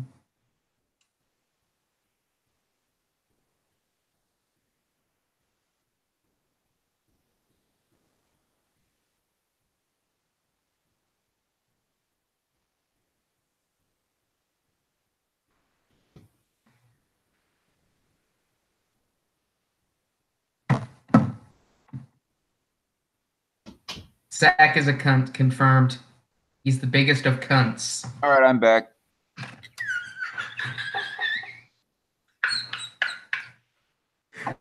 Are you having an emoji war with Red Feather in the chat? No, you don't get it while you were gone. Yeah, I don't get it. I told him to start just spamming the chat. Okay, so I have these Duracell Platinum batteries. It says guaranteed 10 years, guaranteed for 10 years in storage, and obviously I haven't been moved out of my parents' house for 10 years, and I bought these batteries since I moved out, so they should not be dead or anything like that, but... Oh my gosh, Zach is so oblivious. Give me a second. Yeah, whatever. Don't care. Trying to continue a live show here. It's not going to be a very serious one, though. Yeah, I'm serious. Why so serious? Okay, everybody, downvote this stream because Zach's cringy impression. Fuck you. Zach, how many times do I have to tell you no? All right, so got the new batteries in, and I'm moving my mouse, moving my mouse. Yeah, not freezing out. Not freezing up now. Okay, I think we're back in business, y'all. These batteries get thrown away, and what's up in the chat here? Rest in peace, mouse, says Red Feather. It probably needs a battery. Well, no shit. Red Feather shouts, chat riot, guns, knives, bombs, drugs, pills. And My favorite time. Red Feather says 10 years. Wow. Yeah, and so far these batteries are holding up, so that guarantee is holding up. We are paying homage to the great dead air spirit. Okay, anyway, this is the last article of the night, or of the day. Actually, I think it is nighttime. No, it is night. It's evening. It's like dark as night here in Wichita, and I'm pretty sure it is down there as well in Oklahoma. And there's still light outside, but it's starting to go away. All right, I mean, you're further down south, so you'll have a little bit more time of sunlight than me. Mm-hmm. But anyway, it doesn't get dark till about 6:30. for this time of winter, it gets dark at about 5:30. That's how soon it hits. Hey, Anyway, Zach, before we start this article, I'd like to play something. all right.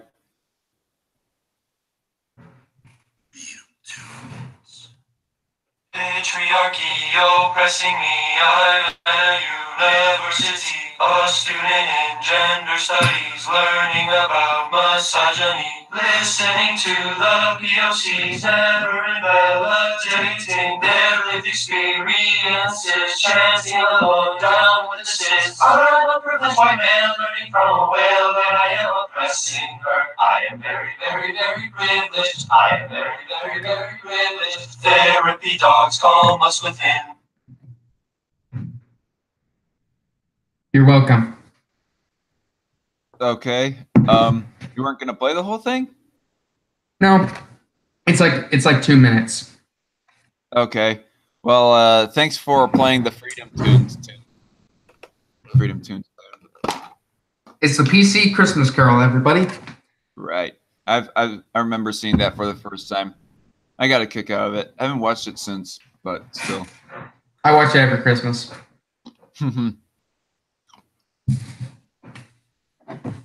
Anyway, this from Washington Examiner. First step deserves priority in the Senate's lame duck session. Okay, so the article is not being very specific enough, but I think it's, if I remember correctly, it's going to be talking about crime primarily, like criminal justice reform. Oh, I was about to say something really fucking racist, but I didn't. Okay, I'm just gonna say it, but just so you guys know, I don't mean it. I was gonna say, so it involves black people. Yes, because everything is racially charged. It kind of is sometimes. All right. So, do you feel safe walking down the street at night? Do you No. let your kids play in the front yard? I was thinking kids. we're gonna. Okay. Well, would you? Yeah, I would. Okay. These are the everyday quality of life questions that, no matter how polarized our times become, ought to be able to unite us. And that is why the First Step Act, the most significant federal criminal justice reform legislation of this decade, has the rare distinction of winning support from the White House and bipartisan majorities in the House and the Senate. It would make America a safer place to live. Excuse me. You sure about that? I don't know. Let's go reading into what this First Step Act is all about. Yeah, I don't live in the ghetto, says Red Feather. 5:30 p.m. Eastern Standard Time sunset here too. Pardon him, everybody. He has dyslexia. Yeah, I guess so. Well, I haven't actually been diagnosed with any kind of illnesses or dyslexia or anything like that. Anyway, will this common sense reform? Okay, is it really common sense? I find that to be kind of a buzzword because, especially in the gun control debate, because people would be saying common sense gun reform. And when they tell you what the common sense gun reform is about, it includes banning the AR-15, then you're like, nope, not common sense. Pretty retarded. It ain't so common, so sorry. Or your logic is not so common, so yeah. Piss off. Will this common sense reform make it to the president's desk in time for the holidays? That's up to the Senate Majority Leader, who is hesitant to prioritize time for a Senate vote. Safety concerns are the main reason for the rising tide of support for criminal justice and prison reform. The, quote, tough on crime, unquote, status quo is not merely ineffective, not to mention expensive, it's dangerous. Okay, so I'm getting kind of a left tilt with the writer of this article, but nonetheless, I will read any left-leaning article that I come across as long as it's from a website that I think that I can trust. In other words, no MSNBC, no CNN, no Mother Jones, no PolitiFact, no Politico. but I will read The Hill, a left-leaning article from Forbes. I will read even Daily KOs probably, and occasionally NPR as well, but articles from those websites. It's fine. Everyone fucks up reading and talking sometimes, says Red Feather. It's true. I have walked down the road many times in the middle of the night just stargazing. Oh, that's nice. No, I feel panicked whenever I go outside in the dark. Why? Because you're afraid that Slender Man will come and get you? You know what? Shut the fuck up, Zach, and also no. I'm scared I'm gonna get mugged.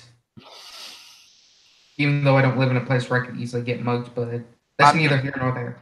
I'm not gonna lie, at the height of the Slender Man popularity, it really creeped the fuck out of me, especially when there was like those videos that said evidence that Slender Man is real. Something like that.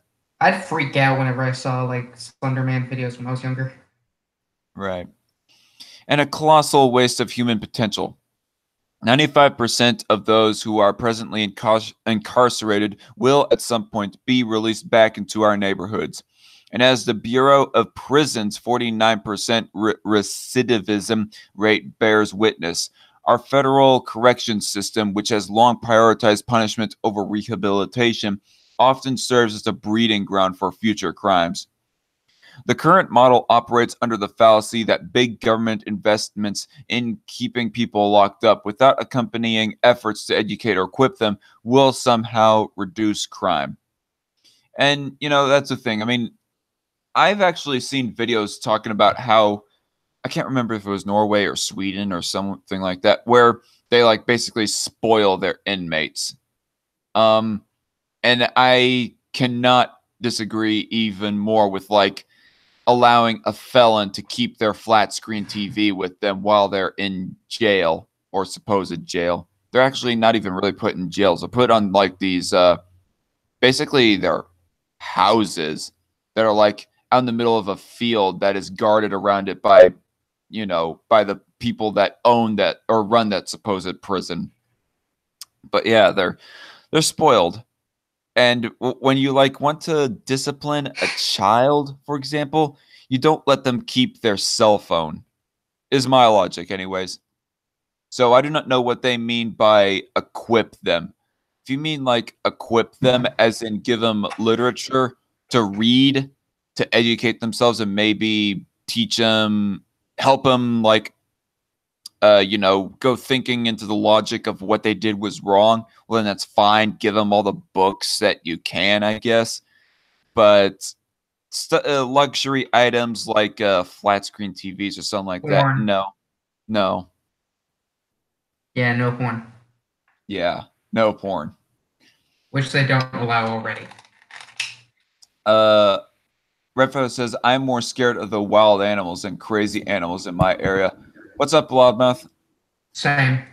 Yeah. You caught us kind of at the tail end of this episode. But yeah, we're on like prison and reform right now. Red Feather also says, not that there aren't any crazy criminals around, but just saying. Prisons are like a business. I used to know a guy who was a felon and homeless. He stayed at buddies' houses in summer and then committed a crime so he would be housed in jail for winter. No joke. And Red Feather says, hey to you, Loudmouth. I'm sorry. Let me see. Let me go to your channel. I'm not seeing the chat. Okay. So, by the way, I gotta ask Loudmouth, like, did you at all hear of, I can't remember, like I said, I can't remember if it was Norway or Sweden, of where that they basically let jail inmates keep their keep flat screen TVs where they'll be residing in prison. Holy shit. Seems like prison is a really better gig than a lot of low-end jobs nowadays. Well, yeah. I mean, that's what you might as well. Yeah, you might as well go commit a crime if you want a place to stay. I mean, I guess you hadn't heard of that. I thought I hadn't heard that. I thought you might have, but I don't know. I mean, what is your opinion on criminal justice and prison reform? Well, I'm for ending the drug war for sure, and I'm definitely, in the case of most crimes, I think the courts are too conviction happy. All right, I often think that they're desperate to convict somebody of an offense, that they often will convict innocent people, and I think that needs to be examined. That seems particularly true of sex crimes, but it's not exclusive to them. Mm-hmm. So seems like there's a real epidemic of people being falsely convicted, falsely accused of sex crimes in this country. And if they want to bring up the arrest and allow the women that are falsely accusing men go to jail. Oh yeah, that definitely. But beyond that, ending the drug war alone would do wonders to help clear out the prison system. Because there's so many like nonviolent drug offenders who are in prison right now who really shouldn't be. Because what business is it of me or the state or anyone else if some guy wants to smoke a joint in his basement? Yeah. I don't know if this article is specifically going into that area, but let's continue on with the article to see. Red states like Texas and Georgia, which are managing to reduce their incarceration rates and their crime rates at the same time, have shown the nation a better way out of the woods. Okay, so maybe it's not quite as left-leaning, the writer of this article. I mean, since they're citing like Republican-ran states pretty much as examples of how to reduce, incarceration rates, etc. The first step is to put people convicted of a crime on a path toward making sure they never commit a crime again. With individualized risk assessments, improved in-prison programming, and support for a successful re-entry. The First Step Act would follow this strategy. With smarter sentencing and earned and good time credits, it would also restrain the system's growth, save taxpayers money, reward responsible behavior, and protect communities. Because essentially, if you're essentially rewarding criminals for committing crimes, that would seem to give an incentive for people to commit more crimes, if anything. That'd be counterproductive. I mean, the point of prison is supposed to be a punishment for what you've done, okay? It's not really meant for self-improvement. It's meant to punish you because you did something bad. That's supposed to be the point of it. Yeah, I can agree with that. But what do you think of like of giving the inmates like books so that they can actually learn the errors of their ways, possibly like as they're reading material and something that is rather thought-provoking. That's whatever you want to give books, I can give a shit. Right. I mean, giving like books, especially like used books to inmates, is a whole lot less expensive than flat screen TVs, stuff like that. Yeah, that.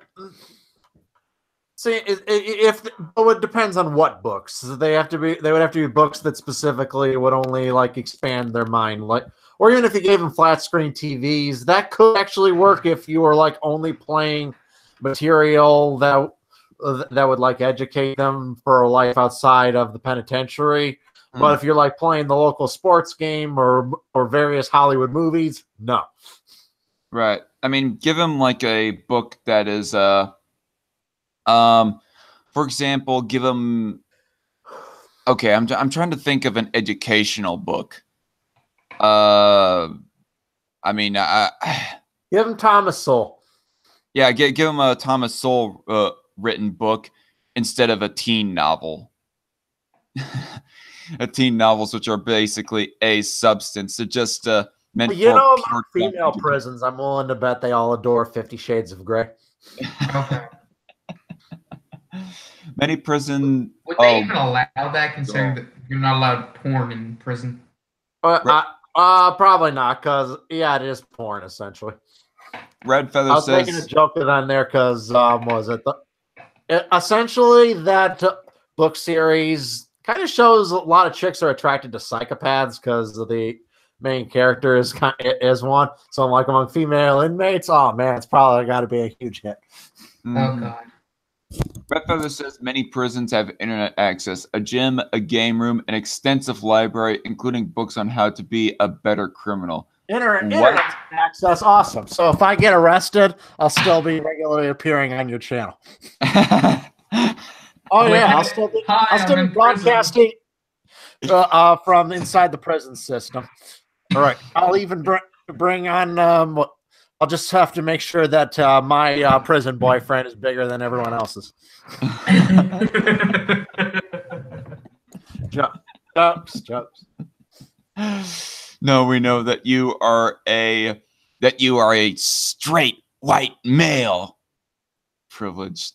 Unfortunately, yes, I have that horrible straight white male, the most dreaded creature in society. Yes, and I cannot imagine you being anything but straight as an edge for all time at Loudmouth. I mean, yeah. I love it, the pussy. Yeah. I mean, you don't seem like the type of guy who would even be bisexual. Just saying. I can't even look at a naked dude's body. No, not at all. Okay. This bill is not rooted in misguided pity. It is founded on the notion that if someone facing the pain of a prison sentence is motivated to turn his life around, we should afford him the opportunity to do so. If someone actually wants to become a law-abiding, responsible citizen with basic vocational, educational, and life skills, the failure to provide these opportunities would harm society and squander human life and potential. To oppose the First Step Act is to double down on the dramatic failure of the existing incarceration model. In no other sphere of American life would conservatives take such an approach. Can you imagine if conservatives oppose reforms to make education or healthcare more effective for citizens and easier on the national budget? That is a good point. Conservatives are all about budget cutting, and the prison system, the way it is now, is extremely expensive. Yeah. Also, they're secret socialists. I think I might have looking into that one sentence a little bit too much. Anyway, what if they voted no on reforming those systems and instead worked to make sure that if all their failures, those systems remained fully funded and just as unaccountable as ever? Would you still think of them as conservatives then? Oh yeah, definitely not in the fiscal sense, but in the social sense, maybe. I mean, if they're looking to preserve the status quo, well then by definition, they are a conservative of that culture. Anyway, yet this is exactly what's happening among some conservatives opposed to the First Step Act. Thankfully, a majority of legislators and the president have avoided this error. They are supporting safer communities and better accountability in our justice system. They want people to leave crime behind, get jobs, pay taxes, support their families, and be a part of their community rather than returning to crime. America is at a crossroads. The Federal Bureau of Prisons is our nation's largest correctional system, and its success or failure affects the safety of every American family. That system must be held accountable for the outcomes it produces with the enormous power it wields. Government systems can and should change to keep communities safer. A bill is on the table that would bring such changes to pass. Senate Majority Leader Mitch McConnell now has it in his power to advance that change. He should seize this opportunity to advance the president's agenda and should bring this bill to the floor of the Senate for a vote. The First Step Act is Congress's last chance this session to turn away from the failed justice policies of the past, reduce the size and scope of the federal prison system, protect families, and celebrate redemption. Now is the time for the Senate Majority Leader to push a vote on the First Step Act. And Greg DeRoche is the Senior Vice President. Okay, thank you. End of article, just mentioning the credentials of the writer of this article. But yeah, I mean, it's kind of disappointing that this article does not go into the specifics of the First Step Act, just vague assertions of what the bill is all about. Like, it doesn't mention specifically in what way it's supposed to, like, rehabilitate these criminals. Like, what is it, giving books, or is it going a step further by how is that going to rehabilitate like hardened criminals? All right. I mean, I guess if it's like a petty drug offense or something, but let's say this is like a hardened criminal, that shit's not going to work.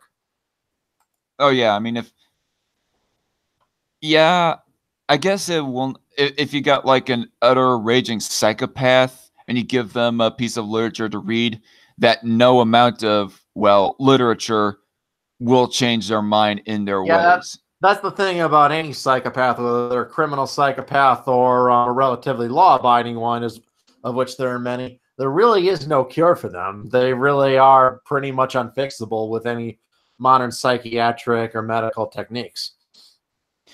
Red Feather says the courts are so bogged down they want to end cases ASAP. Well, the thing is, if you want to like end court cases as quick as possible, but you end up getting something wrong, you could end up with the wrong person in jail for like 10 to 20 years. Yeah, and that's then it would what I be was saying earlier. And then it would kind of be expensive to you would be meaninglessly keeping somebody in jail for a crime that they did not commit, and therefore that would just increase the spending. Yeah, I mean, even if you ignore the morality of robbing a man of an innocent man of his freedom, you still got to look at the financial cost of how much you're spending to incarcerate a man, all right, who didn't do it, unless you're accomplishing nothing through doing so. Right. Innocent convictions have cost the system millions and millions of dollars, and yet there's not really much of an effort to reform them because, like I was talking to this one idiot on Twitter a bit. I think it was about the Kavanaugh case, and I was talking about false convictions, and I gave an example. I gave an example of a guy who did, I think, like 4 years on a false rape charge, right before it was discovered he was innocent. And this retard, the stupid motherfucker, says that it was evidence the system works just fine because after he was proven innocent, he was let out.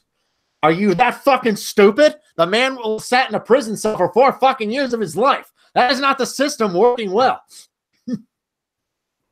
Okay. Right? Well, sorry. Just, yes. You encounter some stupid motherfuckers on the internet. What can you do? Barely anything. You can try to convince them, but about 90% of the time, it does not work. Yeah, but can you believe somebody could actually say something that's stupid? And he was calling me ignorant of how justice works. Wow. Mm-hmm. What was I going to say? So yeah, on the financial side of things, it seems to be kind of a moot point. Either you're going to be spending a whole lot of money into the investigation to make sure you do not put an innocent person behind bars, or you'll end up expediting the process of putting them in jail or seeing whether or not they're convicted. You'll accidentally convict them, and you'll just end up spending the money of like keeping them in jail for 10 to 20 years. But for the sake of morality, make sure that you are not putting an innocent person behind bars for their own sake, at least. I mean, if the financial side is a moot point. I personally think they should streamline the process a bit, but I'm not sure how to accomplish that, Red Feather. Neither do I, Red Feather, because I'm not a lawyer, and I don't think all of us hardly are. I mean, I think that the closest person who would come to somebody being a lawyer would be Loudmouth here. I suppose, but I'm not a lawyer. Well, I did not think that you were actually learning in college or anything like that to become a lawyer, but I did take law classes in college, but I never went to law school or became an actual lawyer or anything. Okay, well, I did not take something like that high in college. I just went to a trade school for welding primarily, and anything else more advanced than that, I'm kind of being more self-taught, I guess you could say, when it comes to like laws or economics. So many years ago. A lot of my lessons I've forgotten by now. It's just inevitable when you don't use information for a long time. It disappears. I still would kind of think it would be safe to say that amongst all 6 of us in the Strike Force podcast, that you'd be the closest thing that it comes. I guess I could accept that. Yes, without violating people's Right. Okay, Red Feather says in extension, I personally think they should streamline the process a bit, but I'm not sure how to accomplish that without violating people's rights. Exactly. Damn it, I can't type. That's all right, Red Feather, and I can't read. I'm being dyslexic myself. Many prisons have internet access. Oh, wait, I already read that one. I feel the whole not typing things. Carpal tunnel has been really horrific for me lately. Like I've been trying to play video games this weekend, and a lot of the time I've been dying just because. Yeah, sure, it's the video games. Sure, it's the video games. Don't work as fast as they used to, and it really is pissing me off because of carpal tunnel. Sure, it's the video games. Whereas if I was a kid, I know I would have been able to beat this shit. All right. Hey guys, I'm gonna leave. Enjoy the rest of the stream. All right. Yeah, I'm not gonna be on much longer. See you later, JJ. See ya. All right. Make them read the transcendentalists, whatever. I don't know. According to Don Lemon, you are also the greatest terrorist threat to America. Oh, right, because I'm a white person and Loudmouth is a white person, mostly white, anyways. Well, I mean, part Arabic, but close enough, yeah. Yeah. Like Hannibal Lecter, as I ate his liver I with think a it was side referring of to fava beans. prison psychopaths. And there are some people kind of like Hannibal Lecter in the world, but I often like try to fight the perception that all psychopaths in the world, who make up about 4% of the population, okay, 1 out of every 25 people are psychopaths, are like some movie villain like Hannibal Lecter. Most of them are not like that, which actually kind of makes them more dangerous. They're harder to spot. Yes, people have certainly been jailed unfairly. Agreed, Loudmouth. He was probably Indian. Nowadays, they are really hurting.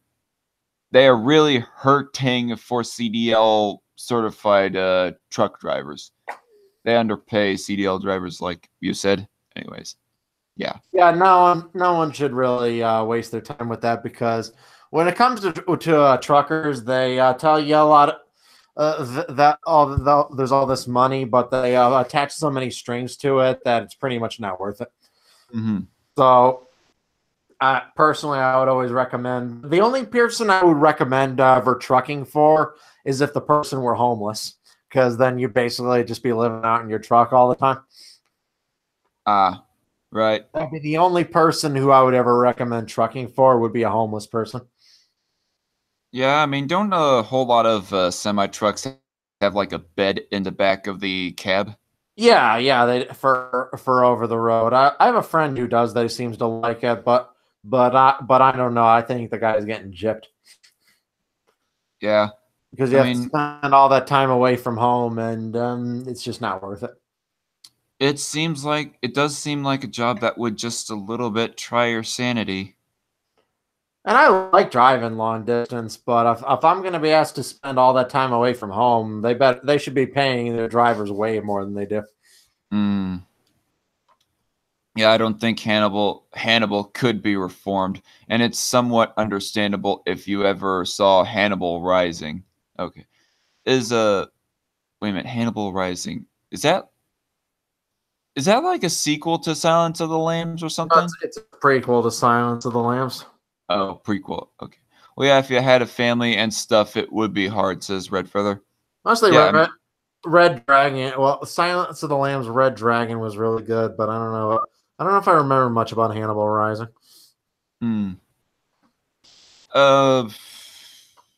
Somebody had actually once asked you of what your profession was, Loudmouth. I mean, I'm still not answering.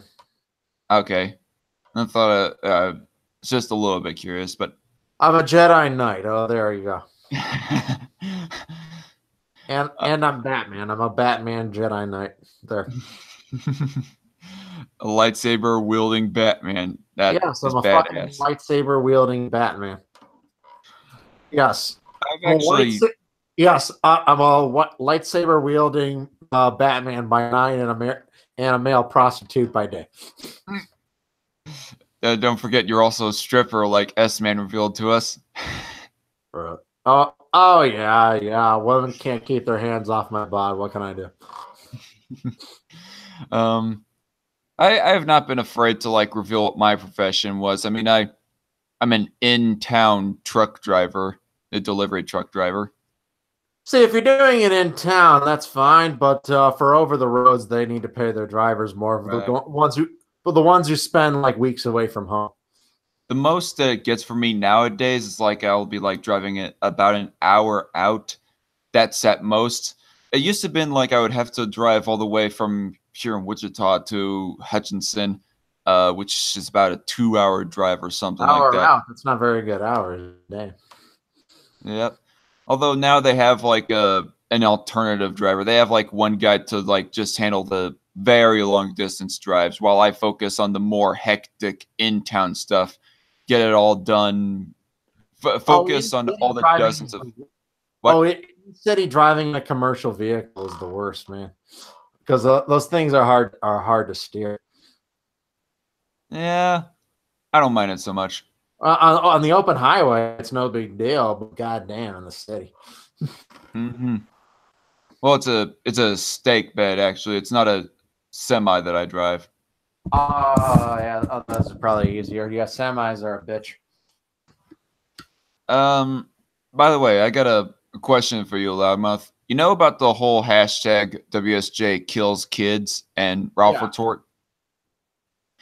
I mean, if you had seen the debate that I had moderated recently between Rin Michaelis and Tizzy, Tizzy had mentioned something very interesting that would like really change the story for me personally.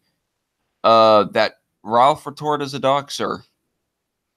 I know that he mentioned that he tolerates doxes in his streams and he doesn't care, but I've never heard of him actually dox anyone.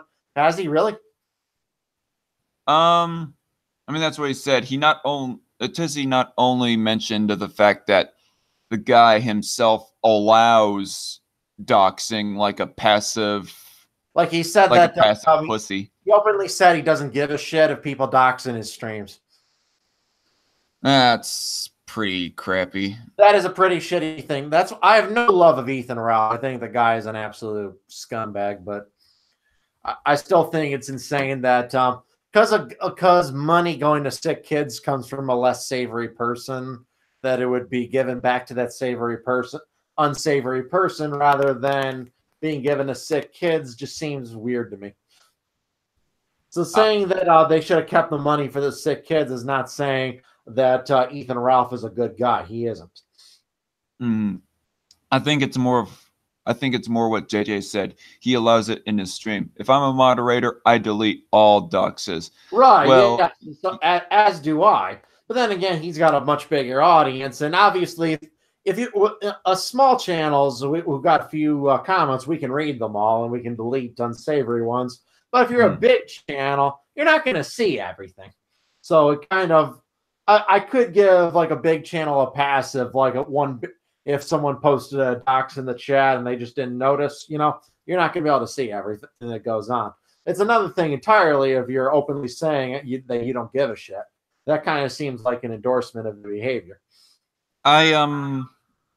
what was I gonna ask?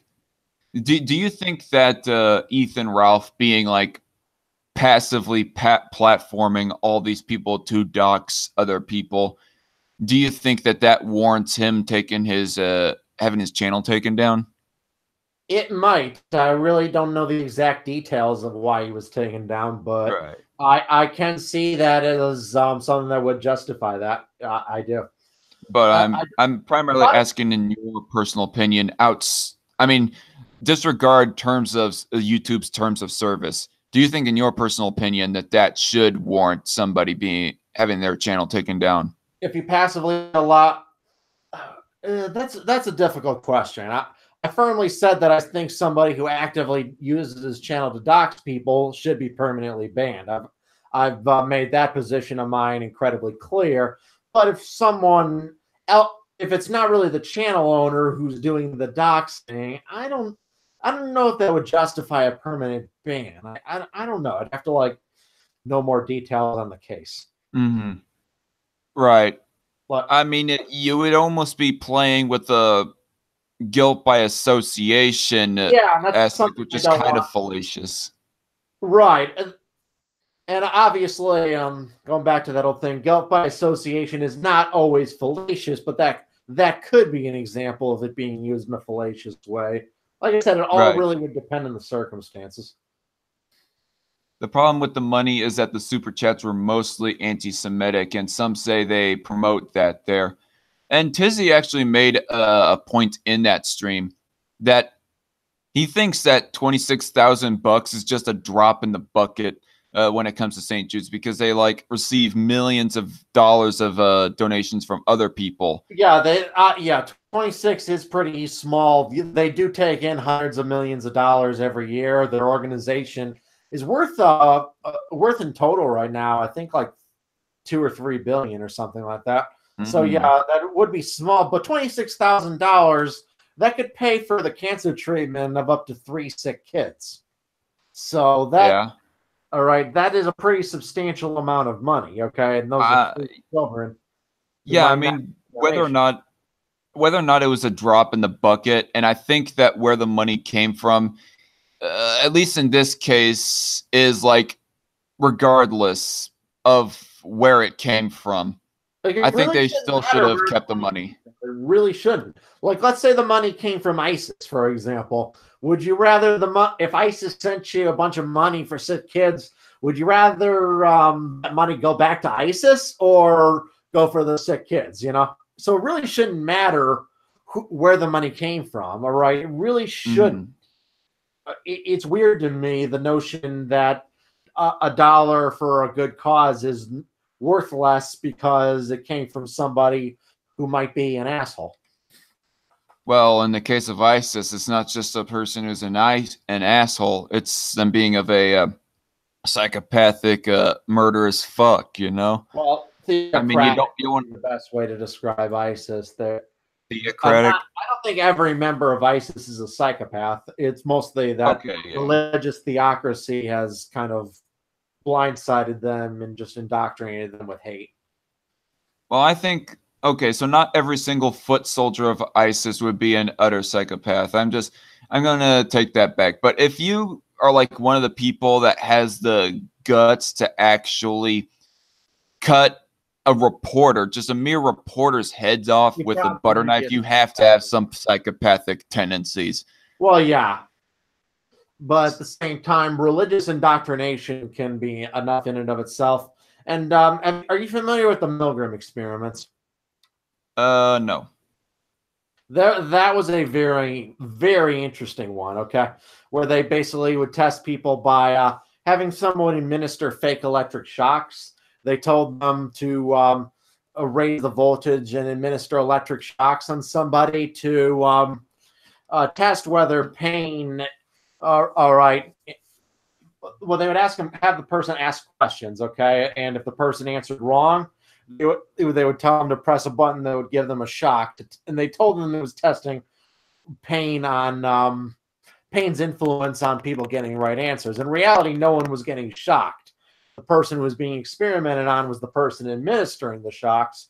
The test to see how many people would administer shocks on an innocent person if a guy in a lab coat told them it was okay. 66% of people went past 120 volts in terms of administering electric shocks, and 120 volts is enough to kill a person. So, according to that, 2/3 of the population would torture you to death with electric shocks if a guy in a lab coat told them it was okay.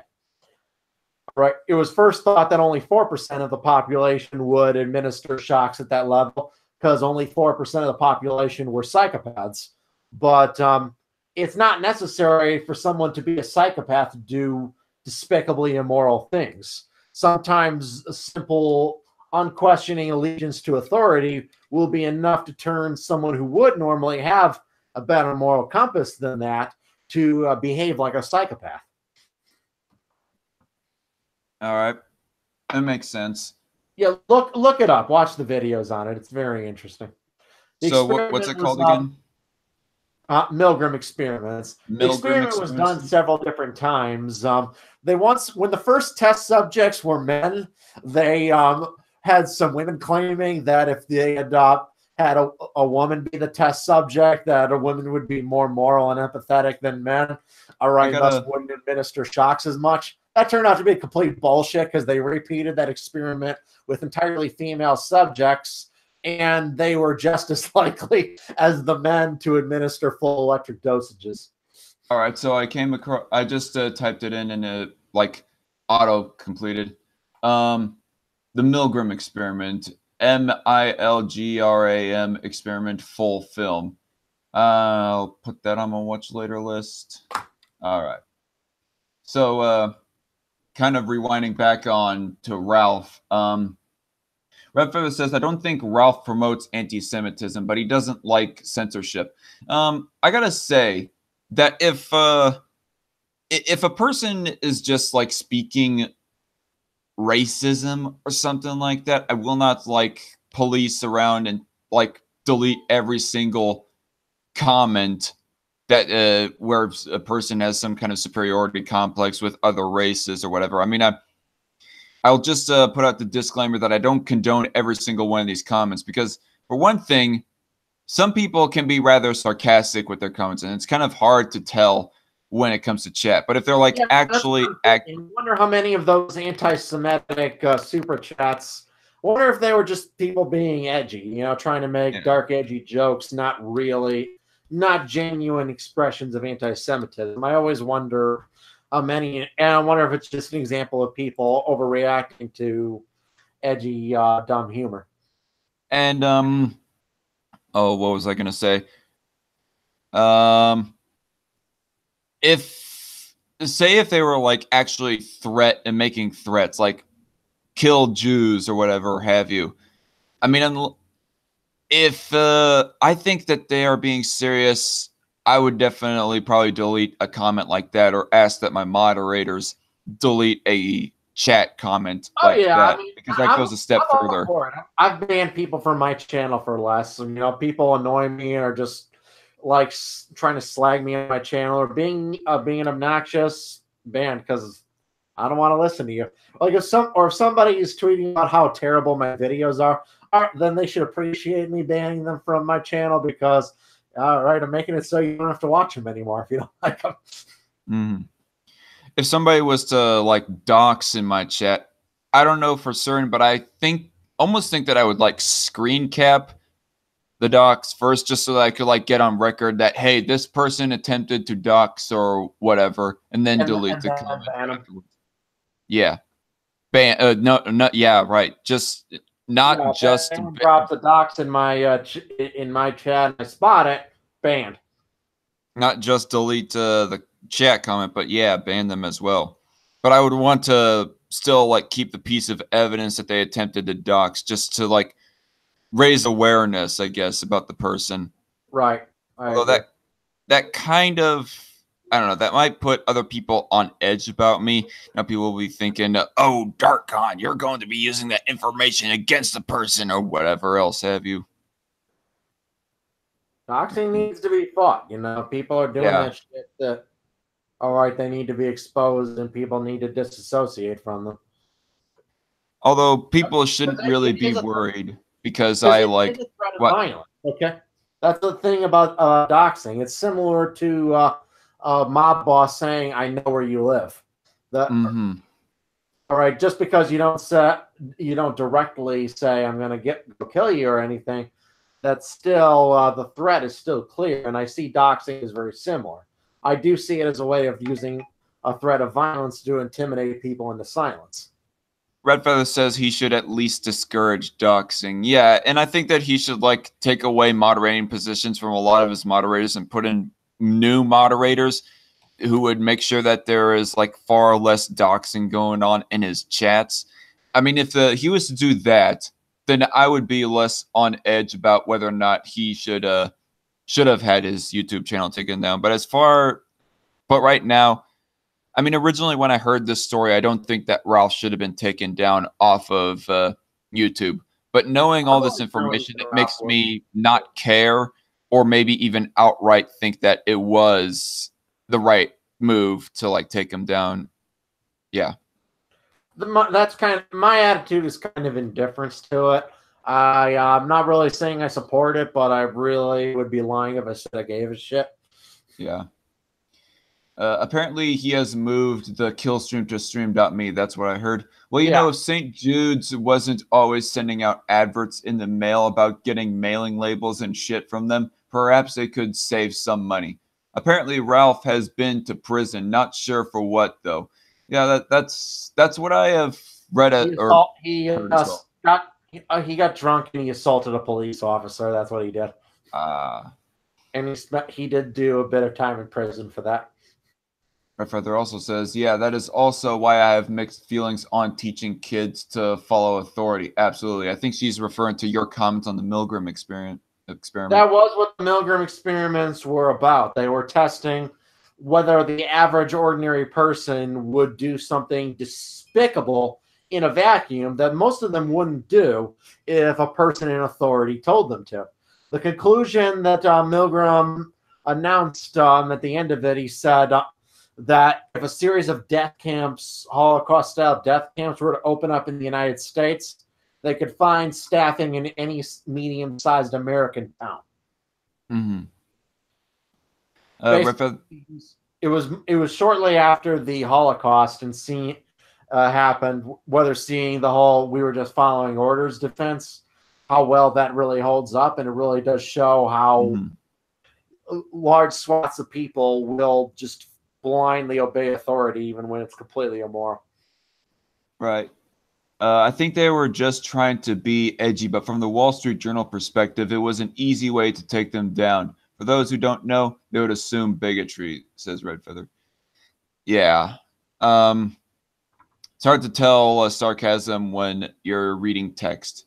But anyway, I think this is where I'm going to be ending the stream. But yeah, I kind of wanted to get your take on Ralph Thwart because that's kind of an update that I got ever since moderating that debate. I might even make a video update. I might even make a video kind of updating my thoughts on Wall Street Journal kills kids. It's less about this specific incident, but Teal Deer made up a good point in his video. The concept of the bigot's dollar being worth less than an ordinary person's dollar is very scary to me. It reminds me of China's social credit system. And I see kind of the seeds of it starting here in the United States when I see companies saying, we don't want your business if you express views that are outside the mainstream. And China solidified that in really terrifying fashion. Right. They basically put everyone through a social credit system and constant surveillance. And if they are deemed untrustworthy by the system, by a computer algorithm, they can be banned from getting jobs, banned from travel. It's really terrifying. Right. Like, yeah, if I was in... Well, anyway, I'm thinking about the level of depression I have now here in the States. I imagine, what if I was one of these guys in China? What are they going through? My God. All the censorship would make you probably feel lonely on the internet because you can barely access anything. Yeah, the loneliness that an American person feels would be 10 times worse in China because they would be restricted from any kind of avenue, and they'd live under constant fear that saying the wrong thing could get you deemed untrustworthy and blacklisted out of the system. It's terrifying shit. All right, so any final words to say? Before I go off air. Final words. Who is John Galt? Who is John what? Who is John Galt? I don't know. Who knows? Probably just some asshole. Right. Speaking of assholes, I am some asshole on the internet, and here is my fellow asshole on the internet. And that is all that we have to say about the news and about the new information about Ralph Thwart. We'll see y'all later, and God bless.